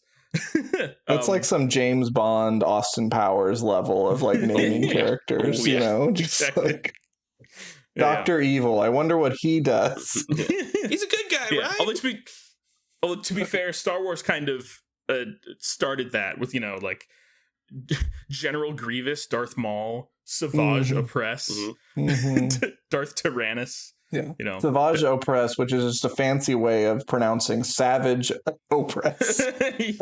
Savagely oppress you. It's excellent. And the other thing I wanted to point out was just there's a really beautiful shot in this scene when they're going through the nebula and they kind of they show a wide shot of like kind of looking at the center of the nebula, and there's like something like a glowing nebula at the center, or a star or something, and then around that you see all these layers of the different Libres like flying around in a circle, and it's just a really gorgeous, beautiful shot. And I was like, I always like pointing out moments where it's like, oh, that was really beautiful. And that was just a moment where I kind of out loud was like, oh wow, yeah, that's a nice shot. I love that. It was good. So always love me some space animals. Indeed. There was a funny thing that happened earlier in the episode. The droids on Grievous's ship are firing, and I don't remember what one of them's like. He's like, use the blah blah blah whatever, and then the other one of the droids like, I still can't seem to hit anything, and then Grievous smacks his head off. Yeah. And then immediately after that, they cut away and they cut back, and you see another droid immediately walk up and take his place, just sit down where he was sitting, which is great. It's like, have you seen the Star Wars Robot Chicken ones, where it's like they have this like joke of like all of the Imperial officers that Darth Vader chokes out with the Force. They pretend like there really is no choking. They all just pretend like he has powers to make him feel okay. And so they fake like they're choking and they die. And then they walk off and they put like a mustache on and just send him back to some other part of the ship. It's amazing. That's hilarious. Man, yeah, we need to have like a special sometime, Sam, where we like watch the Star Wars Robot Chicken. Watch the Robot Chickens, and then also the Family Guy ones. Family Guy ones, and then too. The Muppet Babies ones too, because we grew up on the Muppet Baby Star Wars. Right, I forgot about that. Yeah, and there's also I think there's a Phineas and Ferb like special that they did that was all Star Wars themed. Are y'all going to do the holiday special? We are. That'll be our Christmas episode. One of these days. One of our Christmas episodes will be. But there's a couple. Or it could be like a good April Fool's episode. Good luck to y'all. I thought we were going to do just animal facts for our April Fool's episode. It's just going to be animal facts. Right. Animal Facts, the podcast. Yeah. And we're just going to play it off like this is our podcast the entire time. I don't know what you're talking about. Never been a Star Wars podcast. This is animal. Welcome to Animal Facts, the show where two brothers talk about all animals on the internet as it keeps to hang out more. It's not too much of a divergence, but I did see a Star Wars meme earlier today that was like, when the CGI Luke at the end of Rebels looks more real than the real Luke during the holiday special, and it had like a picture of both of them next to it, and Luke from the holiday special looks rough. He's just caked in makeup. It just looks real weird. Yeah. Oh man.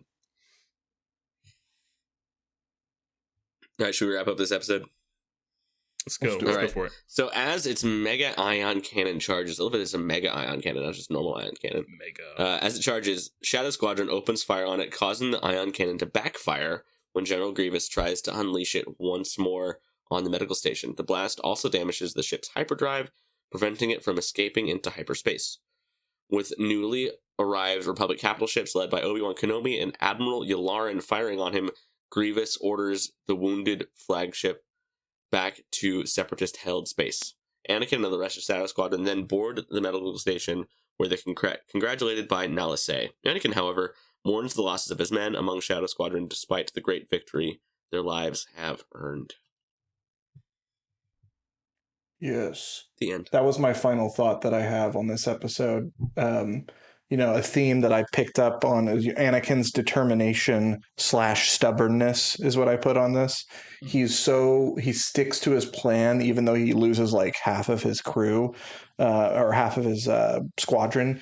But then he kind of has a moment where he changes and adjusts it. And so to me, I was like, okay, this could be seen as Anakin still kind of holding on to some of his humanity, and thinking about the lives he saved and the lives that he lost as well.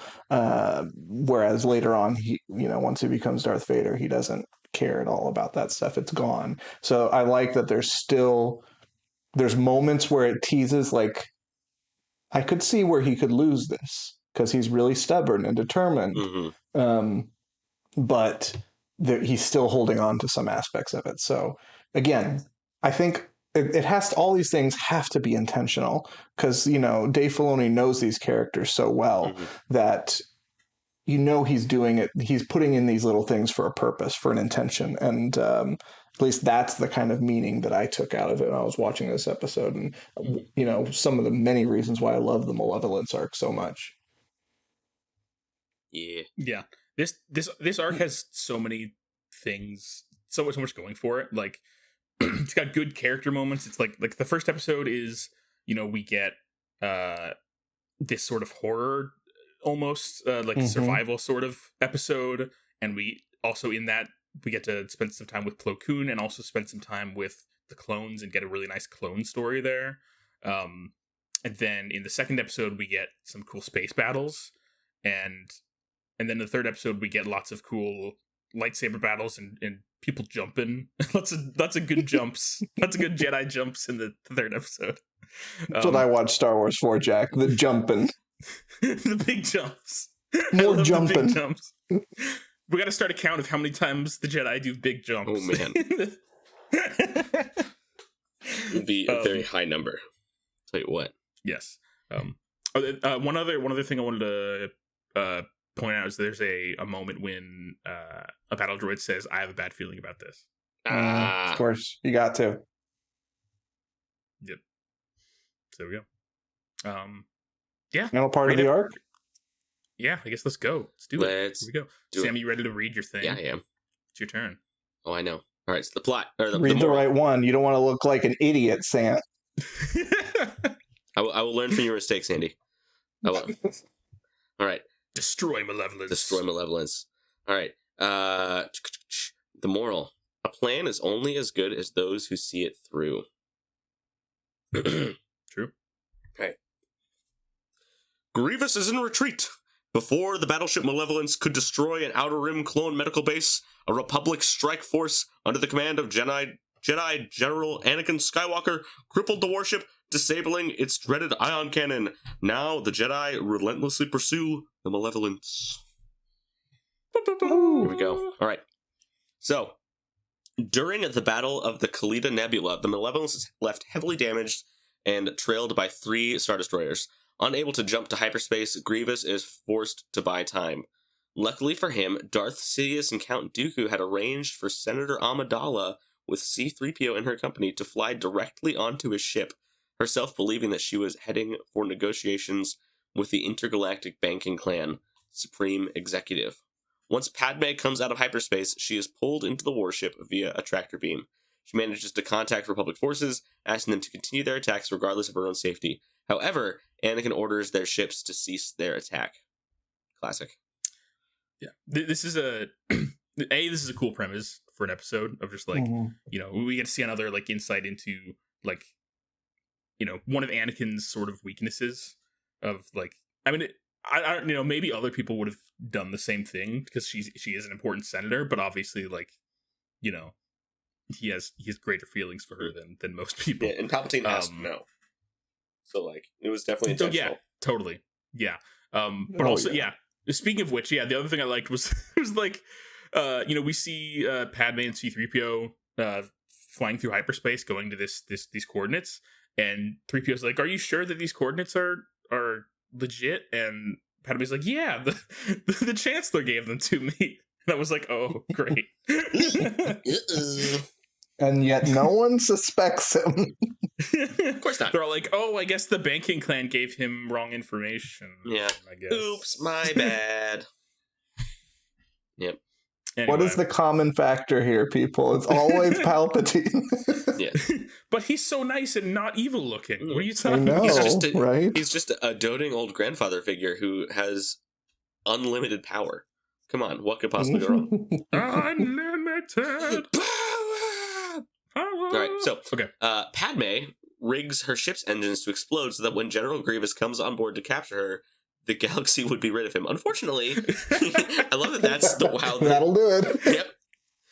Unfortunately, he survives the blast and has his droids search for her and 3PO. Anakin heads a rescue mission comprised of him, Obi-Wan, and R2 to save her. The Twilight then latches onto Malevolence by an emergency airlock, and they board the ship and manage to contact the senator, who gives them their location. Which this scene, like these 2 scenes, hilarious droid stuff going on. Because the first one, like Grievous realizes that like the ship's about to explode, and then Grievous is just like, "Oh, F, gotta get out of here!" It just runs, and the droid's like, "What? Where is it going?" And it explodes. And then with the airlock is like, no one would use the outside emergency airlock, and then they use the outside emergency airlock, and then like destroy them immediately. And they're like, "Oh no, no, it's them." Yeah. I love the first part when they're on the ship and the droid's like, "It looks like it's rigged to explode," and Grievous is like, "Get out of my way!" He like turns around and shoves one of the droids to the side and just like runs off the. I love a good Grievous running away moment because he does that a lot, and it's always funny. It is always never not funny. Never not funny. Yeah. Also, Padme really like. I mean, she always kind of holds her own, but like, man, this episode she does a lot. She like attempts to assassinate Grievous by rigging her ship to explode. Like, dang. Yeah. Cool. Yeah, I put Padme being a capable action star. She can handle her own stuff, and she does so a lot in this episode. Yeah. If the arena scene in episode 2 didn't tell you that, this certainly does. Mm-hmm. Yeah. Mm-hmm. Yeah. I like how also. But how many parallels are there to the Death Star rescue of Princess Leia in A New Hope to this? There's the tractor beam. They get docked onto the ship. They're finding the location. They split up because I don't remember if it's like the tractor beam or they got to disable something, or rig something before they escape. So it's like all very kind of. There's a lot of parallels and It's like poetry. It rhymes. Yeah, no, exactly. This whole arc has a lot of like, echoes of and references to past Star Wars things. Mm-hmm. It's there's a lot of like great like references to the prequels, but also moments that are very clearly homages to the original trilogy, like the Death Star type scene with the ion cannon, and there's some shots of like the ending shots of some of the episodes are like the ending shot of this episode is like them all standing on the bridge and like facing forward, and it looks very like the end of episode 4 when they're all getting the medals. That's kind of what it reminded me of. Mm-hmm. There's a lot of great moments that are It was just weird to watch that on like the deck of a Star Destroyer. It was like, it's kind of like a little like, yeah. Whose side are they on? Where should I be cheering for this? I don't know. I'm confused. The bad guys. Star Wars is not as black and white as I was hoping it would be. Can we just say that Grievous has a train inside the Malevolence, and that's so cool. There was a whole subway system inside a spaceship. I don't think there's an announcement that says "Mind the Gap." I remember that. That was so funny. I never made the connection that this was on the ship. It's just dumb. But I was like trains because in my brain once I saw this whole scene, I was just brought back to the droid factory in episode 2. And it was just that's where my brain was. I forgot that this was this is on a giant battleship, and it's wild. Well, and it would make sense for all these kinds of huge, massive, unnecessarily large, ships to have mass transit inside of them because they're basically floating cities. Yeah. So the front of that ship in particular, the front of it looks like it's almost like a city. Embedded into the corner of the front of the ship. Yeah. But I think it's the first and maybe the only time we ever see anything like this. But you have to imagine a lot of the Star Destroyers or Super Star Destroyers and stuff like that, even in the Death Star, have things like this all around them for people to get around. Yeah. Which, by the way, now that I think about it, the Death Star in episode 4, it's obviously massive from the outside, but on the inside it feels very small. It's a few rooms and a few hallways. Yeah, which I guess little toasters going around delivering messages. Yeah. It feels at least in size, it feels like a high school. The inside. The inside I gotta take this elevator to exactly where I needed to go. Yeah, there's 2 elevators. There's the big open area that just kind of feels like the basketball gym, and the office, and a couple other like the locker room, which is the detention center. I don't know. Yeah, it just feels like a high school, but it's a planet. But I also feel like it does make sense though, just because Star Wars and scale has always had a weird relationship of a planet is really just a town usually. That's just the way Star Wars is. Yep. But, Anyway, let's go. All right. So the Twilight then latches on the Malevolence by an emergency air dock, and they board the ship and manage to contact the Senator, who gives them her location. They set a rendezvous point at the warship's transportation system. They each get on separate trains. Anakin uses the Force to bring Padme over to him because a super battle droid destroyed the rest of Padme's track. The train then goes into a tunnel where they enjoy a brief romantic moment alone. Obi-Wan tries to get 3PO, but he gets hit by another train in the transit, and as they're about to kiss, Anakin is contacted by Obi-Wan about 3PO. Which, this whole, 3PO, just, getting cartoon smashed on, the front of a train is... yeah, Wile E. Coyote. It's like Wile E. Coyote or, Homer Simpson, just oh, no, I'm on the front of a thing! Yeah, I mean, there's so many... This whole sequence is so fun. Yeah, there's lots of... Like I said... Big jumps, big Jedi jumps, yes, which are always fun. Mm-hmm. There's Padme, jumps into the abyss and Anakin catches her with the Force, and then the whole Obi-Wan's like, I'm gonna get 3PO, and then 3PO's hit by the train, and he's like, well, dang it. He's like, oh, that's not good. Yeah. Just a lot of great moments here, and this whole action sequence, I love that. Again, this arc has so many things going for it. We get a chase sequence on a train inside of a ship. It's so cool. It's great. Mm-hmm. You got the hidden Padme and Anakin romance going on. Yes, I like that they did it when they were inside a hallway. It was a nice little, yeah. And they're married at this point. Yeah. So, and I always thought I was and then Obi-Wan is either being oblivious to this or just being willfully ignorant about it. And I think it's more of the latter, that he just doesn't want to. He's like, if I don't bring it up, if I ignore it, it'll go away and resolve itself because he's my brother. I'm just going to let him do this. But by the end of the Clone Wars, there's definitely it's pretty obvious that he knows. There's that scene in the near the beginning of the final arc of the Clone Wars when Anakin goes off into a room and talks with Padme on his communicator, and then he comes out and Obi-Wan's like, so how was Padme? Clearly, yeah, by a certain point he's like, yeah, no, I'm not hiding it, I know what's going on here, but yeah, but also he kind of gets it to an extent because he gets his own thing in the Clone Wars. He did. Yeah, we'll see that pretty soon. Maybe. What's her name again, Jack? Satine, yeah.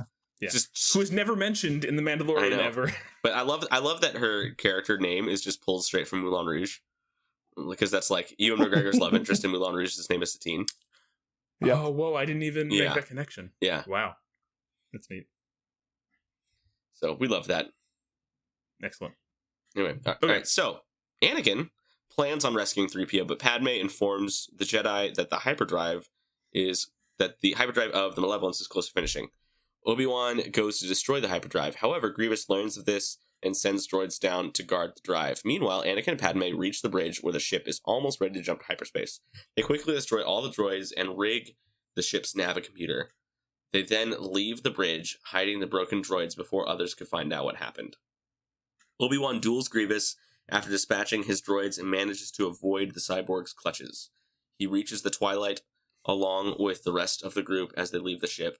Grievous pursues in his starfighter, and the droids on the warship then try to jump to hyperspace, only to discover that Anakin rigged the navicomputer to set a course right into the moon. Grievous watches in horror as the ship crashes into a nearby moon, then flees the system. When Grievous is not killed on the Malevolence, his warship is finally destroyed, and Senator Amidala... while Grievous was not killed on Malevolence, his warship is finally destroyed, and Senator Amidala is rescued from the ship. The loss hurts Grievous' credibility with Count Dooku, the former, ending communications with the Count due to the shame of the ship being destroyed. I love that moment where he's like the droid's talking to Dooku, and he's like, I think he just hung up on you. And Dooku's like, oh my god. There's a bunch of things I want to talk about for these last few scenes. First of all, we get some more big jumps from Obi-Wan. I love the big jumps. When they're there's the sequence when all the droids show up and Grievous is like, hello there, and then he does a big jump and takes out like this whole legion of droids on his own by like he basically uses droidicas as bowling balls to take out entire lines of droids at once. That was fun. Yeah, so that was a cool sequence. And then he runs away, and then Grievous chases after them, and he does some more big jumps, and they have a cool lightsaber battle on the train, which is cool. Like, man, again, just so many cool moments in this arc. There's also the sequence where like Anakin is trying to find like Anakin and Padme are like trying to make their way to the rendezvous point or whatever, and 3PO and R2 are like walking around the hallways together, and 3PO's like, we should just wait for Anakin to find us, and then immediately the elevator door opens next to him and Anakin's there, and he's like, 3PO, what are you doing? We gotta go. Nice little moment there. There was also another moment I thought that was kind of funny when like Anakin and Padme go to the room with the Navicomputer in it, and they're like, getting into a fight with all these battle droids, and and at one point Anakin just like force shoves Padme back into the elevator so that she doesn't get shot. And she's like, ah! It was just kind of a funny moment of like, well, like she was helping, she was shooting stuff, but then she was about to die, so he was like, get out. She's like, I got her into the elevator. Yep. Yeah. And then that's the world she lives in. Yeah. And then she comes back out, and Anakin's like, all right, well, I'm gonna like hack the Navicomputer. She's like, guess I'll clean up the droids. And just like yeah, he's like, she's like, well, okay, what's the plan? And he's like, okay, well, first we should probably clean up these droids so that they don't know that we were here. I'm gonna go do this thing. And she's like, okay, I guess that leaves it to me. Like, yeah. Well, I mean, she's capable. She's not a damsel in distress character. She's there doing the big stuff with the boys. She's not a weak female character like you so often see in sci-fi and fantasy. Yeah. Well, actually a little bit less in sci-fi than in a lot of other genres, if we're being honest. But in most genres, you see the weak female that needs to be rescued, but she's there doing the saving a lot of the times too. Yeah. I like that. Also, we get a lot of like Leia vibes from her. Like, oh, this is where Leia gets it.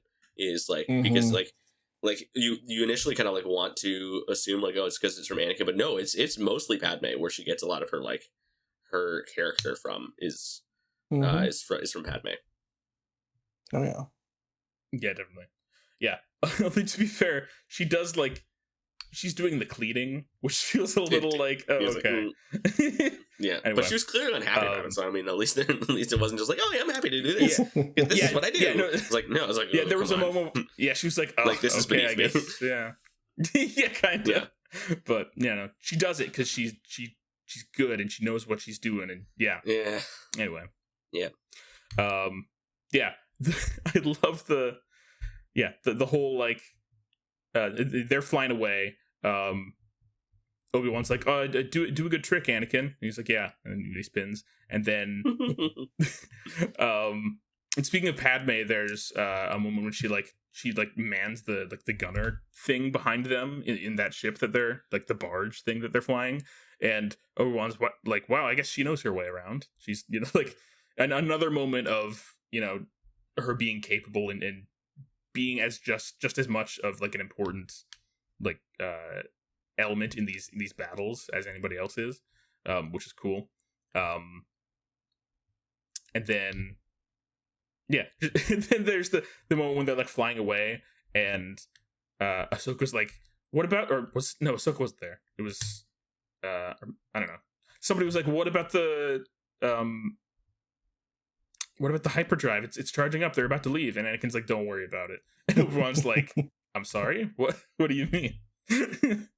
And then it crashes into the moon, and it's great. It was great. Mm-hmm. Yeah, excellent. It was a great, very satisfying like third chapter of this arc. It was just a lot of fun action sequences, funny, quippy moments, and very satisfying conclusion to this arc. This is a great arc. And Grievous running away multiple times. Because that's what Grievous is good at. Mm-hmm. He's a coward. Yep. And a failure. He always fails. He's true. A bumbling idiot. Yeah, we get a lot of people doing what they're best at in this. We get to see Anakin doing some spins. We get to see Obi-Wan doing big good jumps, and we get to see Grievous running away. Yes. And Dooku being angry. And somebody not doing their job well. Yeah. Yeah. Cool. We did it. Yeah. It was great. Woo. First arc. What an Done. arc. Yes. Super fun. Heck yeah.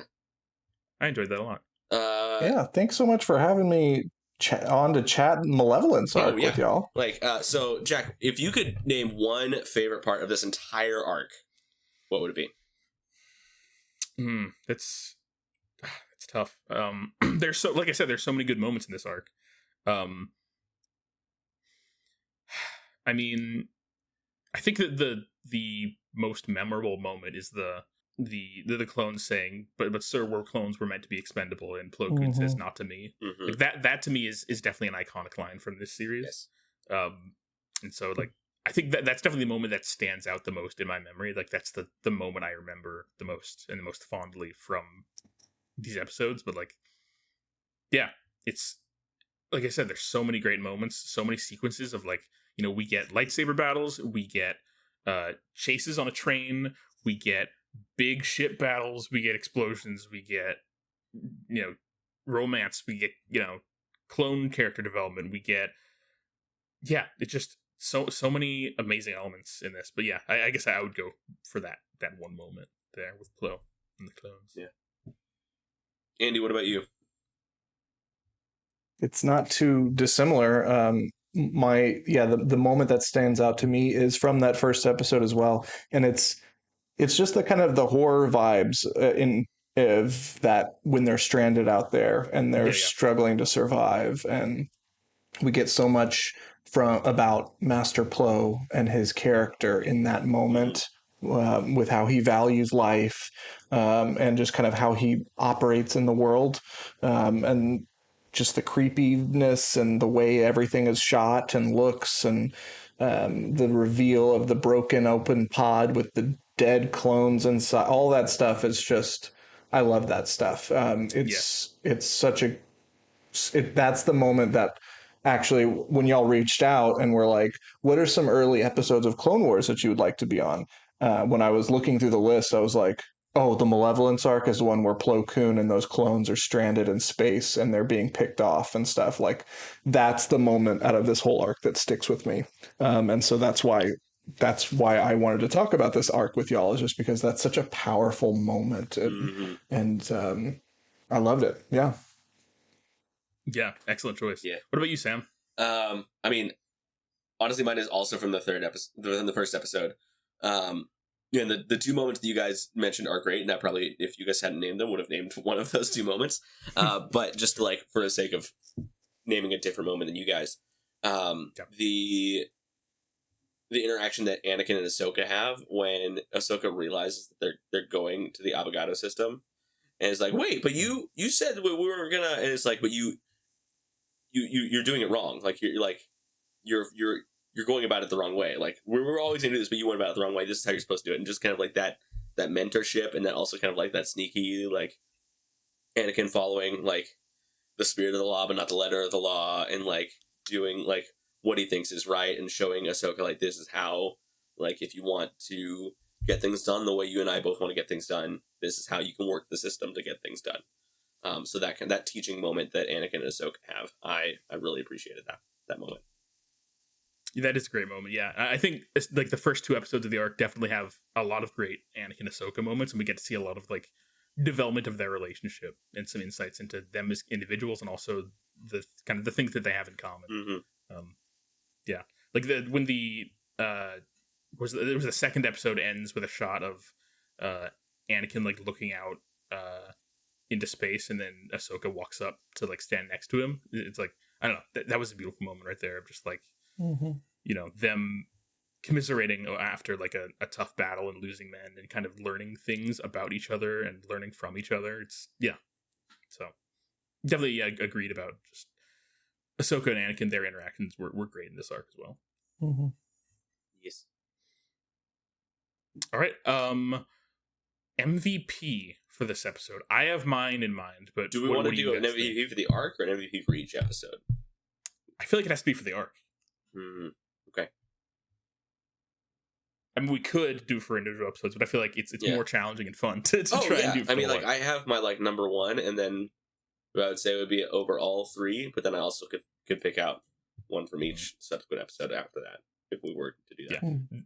Yeah. So for me, there are a few characters that I could definitely like see giving MVP to. Like I think Anakin could obviously be MVP because he does so much in these episodes and is so like vital to this. I think you could give it to Padme just for the fact that she does so much and like is so like she's just a badass throughout the whole the whole episode that she's in, and it's definitely a driving force there. You could give it to her, but like I feel like just because this is his first episode and his first like moment where he gets to shine, I have to give it to Plo, right? Like for me, it's gonna be Plo. Yeah. Those are the exact three characters I was going to go. If I was going to say Plo is like the number one, but like if we're going to go episode by episode, it'd be Plo, then Anakin, then Padme. Yeah, that's a good pick, Sam. Plo, Anakin, then Padme. But Master Plo Koon definitely gets the MVP for this arc. For sure. Love me some Plo. Yep. Love him so much. All right.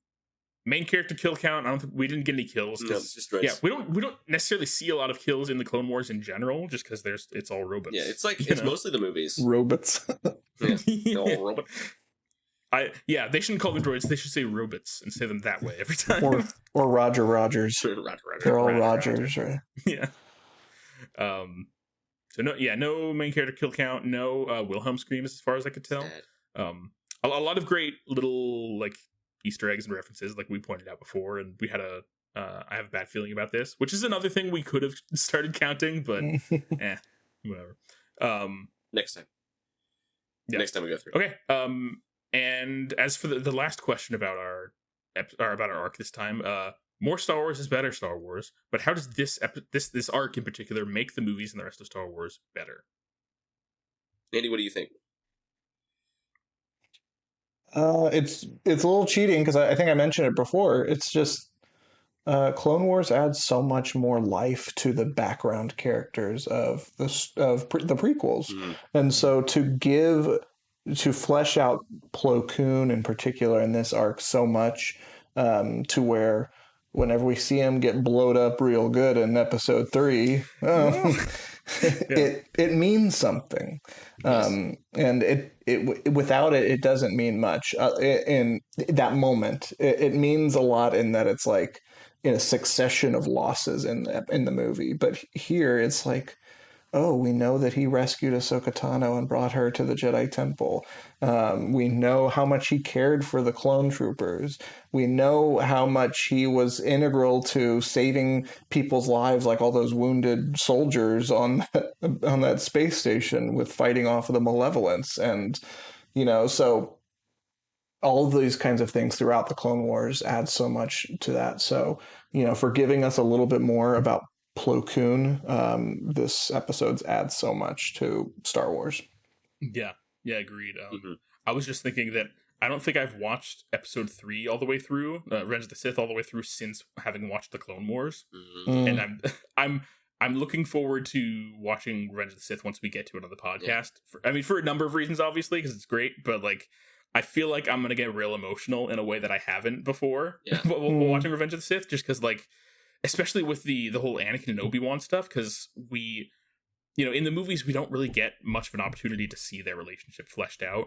Whereas in the Clone Wars, we really see, like, their relationship, built out, and we get to see, things that they go through together and understand more of what their relationship is like and the things that they went through during the Clone Wars. And, and also getting to see like Anakin being like a good, capable guy, like the kind of like, we see him being capable in the movies, but we don't necessarily see like a war hero. We don't see like the way that people talk about him later on, or talk about like Obi-Wan talks about him in episode 4, when he's like, he was a cunning warrior and the best star pilot in the galaxy, and like in a good Clone friend. Wars, and a good friend, yeah. And when we get to see in the Clone Wars, we get to kind of see the best side of Anakin. Like this is Anakin Skywalker in his prime, doing his best and being sort of building his legend, his being a legendary figure during the Clone War, and being like, building a reputation, and like even in one of these episodes, Dooku's like, do not underestimate Skywalker.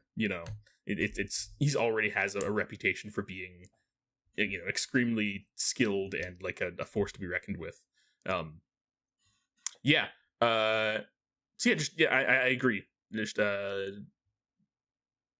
like all of Clone Wars, but especially this episode, this arc in particular does a really good job of fleshing out some things. And I mean, Plo Koon is a gift, so yes. I feel like that's yes. That about sums it up for me. Yeah.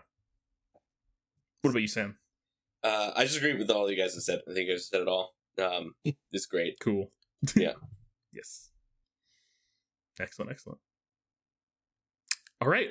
Well, that's the end of our main segment for today. We do, however, have one last bit to do before we depart for the evening. We have a segment of our viewer mailbag. We got a voicemail this week, and actually, it is a voicemail from another one of our cousins, as I said earlier. So, our cousin David left a voicemail for us. Let's go ahead and listen to that.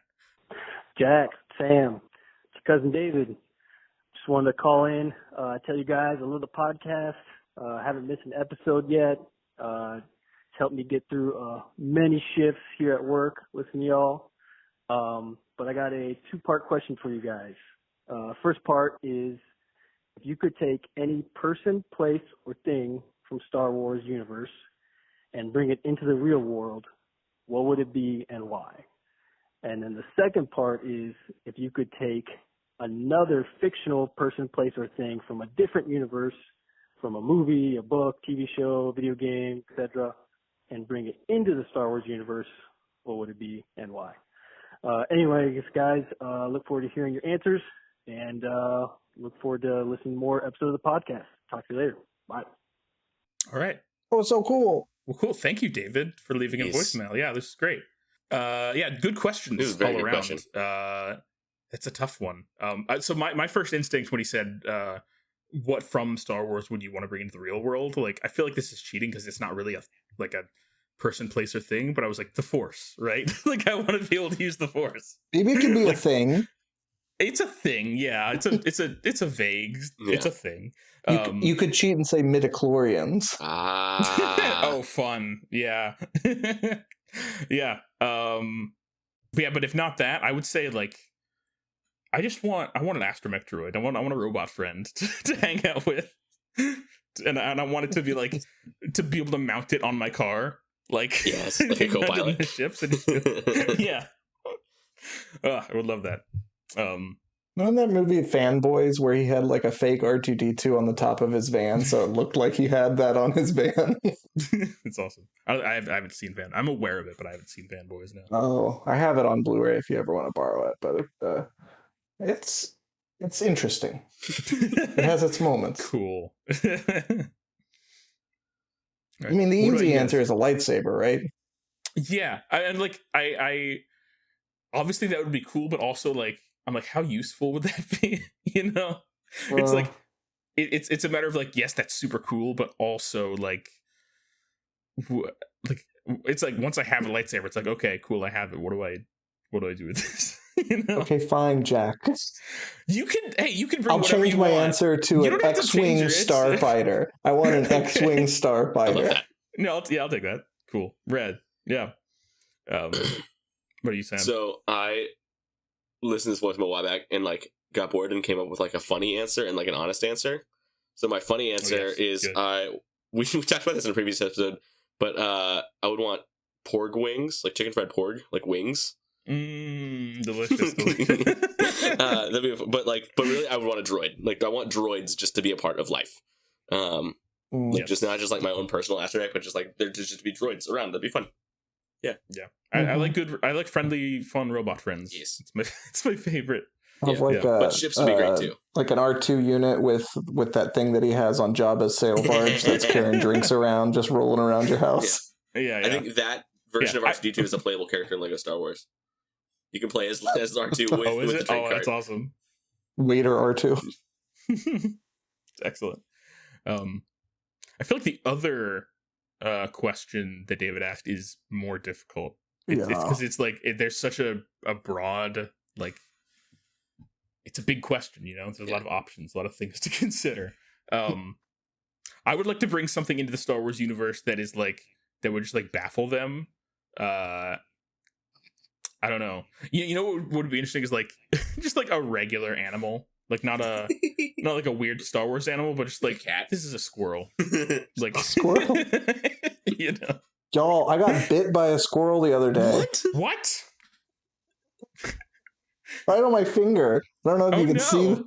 If you can see that a little bit. I see that. Yeah. There's like a little tiny little dot. Do you? Okay. Do you have, well, now we need the story. Do you have squirrel powers yet? That's what everyone keeps asking me. I just have a slight craving for acorns, but other than that, no. I was sitting outside on the phone with Allstate insurance, so this is all recorded on an Allstate line somewhere. And the squirrel came up to me on the bench. It was like really close to my shoulder, probably about a foot away from my shoulder, and was like poking its business into me. And like, because you know, it's on a college campus, and everyone feeds the squirrels, so the squirrels are pretty friendly. But I didn't want it like right in my face necessarily. So like I kind of do what you do with dogs. I kind of like showed the back of my hand to maybe he'd come up and smell it, know that I'm not a threat or anything like that. But he ended up biting my finger. Oh no. And so I got up and I was like, I was like, ouch. And I stood up and I was like, I'm sorry, I just got bit by a squirrel, to the Allstate person. That's and awesome. They started laughing, and I was like, oh, I'm glad that this is all recorded for you for your benefit. And then I went to the health and counseling center on the campus, and they laughed at me and said I should probably, you know, how up to date are my tetanus shots? And I said I think they're up to date. So I went to an emergency clinic. To where they laughed at me at the front desk when I told them what happened, and they verified that I was all up to date with my tetanus shots, and so I'm good to go. But I'll keep y'all posted if I develop any squirrel powers or anything. Good. That's got to be the name of the episode, is Squirrel Powers. Right. I don't know how we got talking about that. Oh, you were going to bring a squirrel into Star Wars. Yeah. I mean, because I think David's question was actually like from another fictional universe. What would you bring in? But like, I was just like, what about from our universe? Just squirrels. I don't know. What would you bring in, Sam? Yeah. So the real thing I would bring in would be the Borg from Star Trek. I think that'd be excellent, like a third-party villain kind of thing. That'd be like just like another like crazy thing in Star Wars. I would like be interested to see how like the Empire reacted to the Borg and how like the Jedi or the Rebellion reacted to the Borg. It'd be a lot of fun. Well, you know what would happen is they would all be assimilated. They would be. Sam just wants to bring chaos to. I think it would just be. It would be like a fun like fan fiction more kind of suffering thing. To the galaxy is what Evidently. It's interesting though. How would the Borg deal with lightsabers and the Force and all that stuff? I think they would still dominate, but it's an interesting thing. I feel like. Do you think there could be Force-sensitive Borg? Ooh. Well, if there is a Force-sensitive Borg, then wouldn't they all be Force-sensitive? Oh, and then it gets way scarier. Yeah, once you assimilate a Jedi, it's like, oh, well, we're all dead. It's the collective, like the hive mind thing going on. The hive mind is now Force sensitive. Oh my gosh, that's a terrifying. This is way thought. scarier than I thought it was going to be. I thought it was just going to be like a fun like one-off. Take it back, episode. Sam. Take it back. No. Take it back. Stop it, Sam. My funny one was also Star Trek related. I would want Q to just show up in Star Wars. Oh, excellent! I would love that. That would be interesting too. Yeah, I would want Q and Yoda and the Bendu to like and just hang out and just like together. and they would just be like in the world between worlds, just like chilling. Like, yeah. What about Harry Mudd? Ooh. That's a good. Harry Mudd would like be on that like that casino planet in episode 8. Like he would just hang out. Canto Bight. Yeah, he would be there, or like in one of the cantinas. He'd be like the governor of that planet. He would. Yeah. Yeah, him. I was thinking whenever him and Jack Black's character from The Mandalorian would be friends, I think. Yes, they would. Yeah. Harry Mudd and Lizzo hanging out. I was thinking, for like Harry Potter wands would be kind of cool. And it's just a whole other a new system of powers. There's the Force, but also there's magic. Or the One Ring, or elves from Lord of the Rings. That could be kind of cool. But if from our world, especially since David asked the question, I would say professional wrestling in Star Wars would be so cool. Yeah, WWE in space. That would be awesome. I would love to watch an entire show of WWE in the Star Wars universe. I'm just picturing it like being in Coruscant, in that place where that water opera is happening, in episode 3. All the water dances, but it's just instead of them dancing and doing a water ballet kind of thing, it's SmackDown. Pile drivers and clotheslines and Hell in a Cell, all but kinds of stuff. on a giant water thing. Yes. It'd be great. Yes. I would want one of the wrestlers to be a droid, so a retired super battle droid comes in and he's covered in war paint and makeup and stuff, and he's the destroyer, and then Wrecker is just there because of course he is. Wrecker would be a great WWE in Star Wars. He would. I feel he would, but I also feel like it would just be he'd be a fan. He'd be in the audience. Oh yeah. He would, for sure.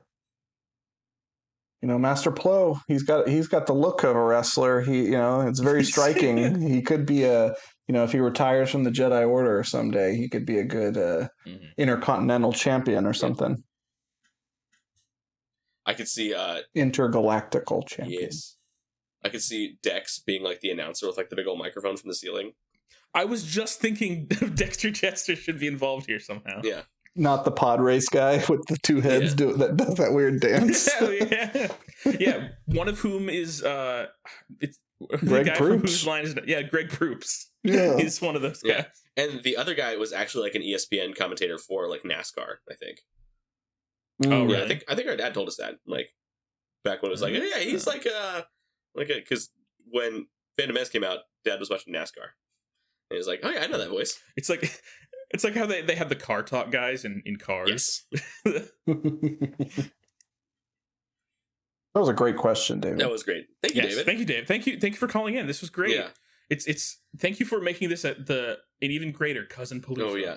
This episode. So funny story which about could be the other title. It could be. Episode. Yeah. Funny story about David calling in. So I the phone number for calling in to leave a voicemail. It's a Google Voice number that's associated with my cell phone number. And I, with all the stuff with my car and, dealing with insurance companies and stuff, I have just been getting a lot of calls from numbers that I don't recognize. And I thought, oh, this is a North Texas area code. And because I guess I didn't have David's number saved in my phone. And so I just, picked up the phone. It was hello, this is Sam. Who's this? And he's it's David, your cousin. I'm oh, David, what's going on? I was I was going to leave a voicemail for the podcast, but I was oh, my bad. I forgot that you listened. I didn't want to talk to you. Yeah, I was oh, cool. Then I should hang up. But it's good to hear from you. I didn't actually want to talk to you. I just I wanted to be heard, but not spoken to.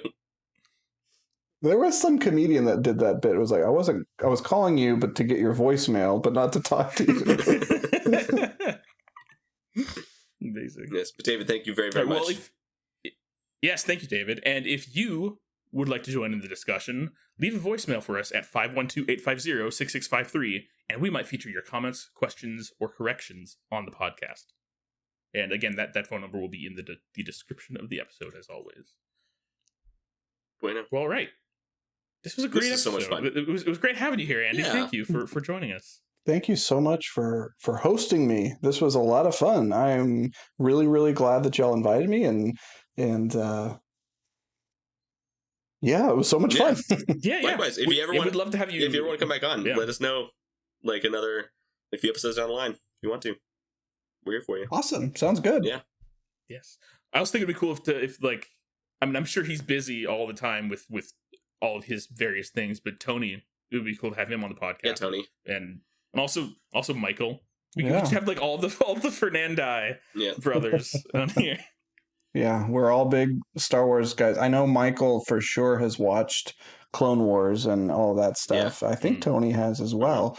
But Michael Tony and I were texting Michael and back. I were texting back and forth before last week's episode. That's why you guys were the sponsors of last week's episode. But like whenever we get to A New Hope, we want to have both of you guys on to be on our A New Hope episode. And then vice versa, whenever you guys get to A New Hope in the 100 greatest movies of all time. That'd be a great idea. Michael said that he'd have me and Jack on. So, yes. Most ambitious crossover event of all time. Yeah, the most ambitious crossover event of all time. Our two podcasts. Our two very big, very influential podcasts. Yeah. Yes. Speaking of which, before we end the episode, Andy, do you want to talk about your podcast and where people can find it and what it is and etc.? Oh, sure. Yeah. Anywhere that you listen to podcasts, Spotify, Apple Podcasts, etc.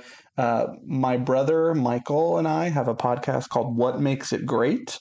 We're both big movie nerds, and we are going through the American Film Institute's top 100 movies of all time, but we are also doing it in chronological order, as Sam is so apt to say. So we have been on a little bit of a hiatus for a little while because we've been pretty busy, but we hope to get started back up. We started with silent movies from 1915, I think, is the earliest movie, and we've gone all the way up through the 1950s. And so we'll be at some point whenever we get restarted, it'll be in the 1960s. So we like to, it is another excuse for us to hang out and talk, but it's also kind of a little bit of like a crash course in American film history 101 kind of a thing. We're trying to teach ourselves a little bit about American film history and what makes movies great, why people consider them great art, and, try to have discussions and understand why people like these things so much. And we found some pretty cool ones along the way, ones we already knew about and ones just new discoveries for ourselves too. So listen if you can. Yeah, that's rad. I've been actually thinking lately I've been wanting to go back and watch a bunch of silent films just because I think that era of storytelling is really fascinating. I especially want to watch some Fritz Lang films and some German Expressionism stuff. Like I've seen Metropolis before, but I want to rewatch it, and I also want to watch M. M. Yeah, Cabin of Dr. Caligari is a very good one too. If you haven't seen that one, that's also on my list. Yeah, Nosferatu is another good one. There's a lot of really great German expressionist stuff and a lot of genre stuff in the silent era that is just such striking imagery and really inventive stuff that they were doing. So that is really cool stuff. Yeah, that's awesome. Nice. Yeah. Well, Sarah and I have been talking about wanting to watch all 100 greatest movies of all time, and she mentioned it just kind of out of the blue one day because we were just talking about we want to be watching more movies together, and I was like, I think my cousins have a podcast about that. And then I reached out to Michael, and then now we're here. We do! Yeah. So I was like, oh yeah, we'll watch and listen along. So we're planning on doing that. Yeah, we have 50, 60 episodes out there already where we go into them pretty in depth. So yeah, listen along. Watch along. Yeah, we want to. Yeah. It wasn't until after we did several episodes of our podcast that I realized, we actually are just we kind of plagiarized Andy and Michael's podcast and just did Star Wars instead. Well, we weren't the first to think to do something like this either. So you mean the premise of two brothers talking about some sort of pop culture media on a podcast hasn't been done before? Has been done before? Yes, but is it in chronological order? Chronological order. Love it. Excellent. Well, yeah, thanks for hanging out, Andy. This was a lot of fun. This was super cool. Yeah.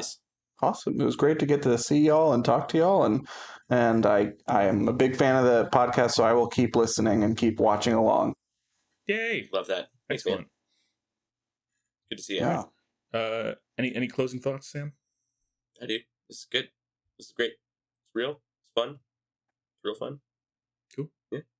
Anything you want to say to the people, Andy? Well, you've got a May the force be with you.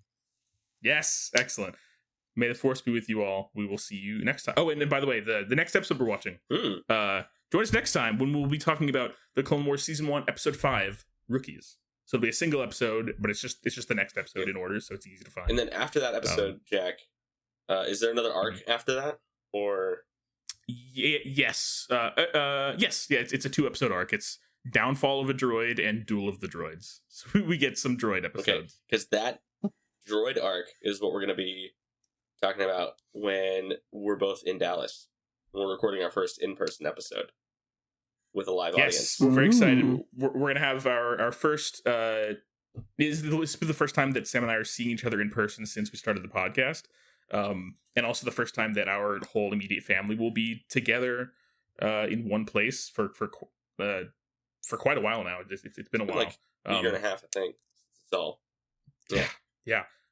So yeah, we're really excited to be able to meet up and record in person, and we're also gonna have just all of our family in as a live studio audience for us. So that's gonna be fun. That's exciting. Yeah, I'm excited for that.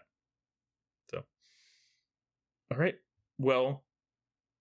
Should probably sign off because we keep saying goodbye, and then we keep talking, and we keep saying goodbye, and we keep talking. You know what? That's what happens on this podcast. Is there's 8 different outros. May the Force be just like Return of the King. It's also like any like family gathering that we ever have is just like, well, see you later. It's like Brant family goodbye. It just never stops. Yeah. It's fitting. Yes. And then when somebody new walks in, we go, hey! All right. For real this time. Cut the chatter. Good night, everybody. Have a good time. May the Force be with you. Get therapy. Have fun. Yay. Bye. Bye. All right, cut the chatter. Roger, Roger.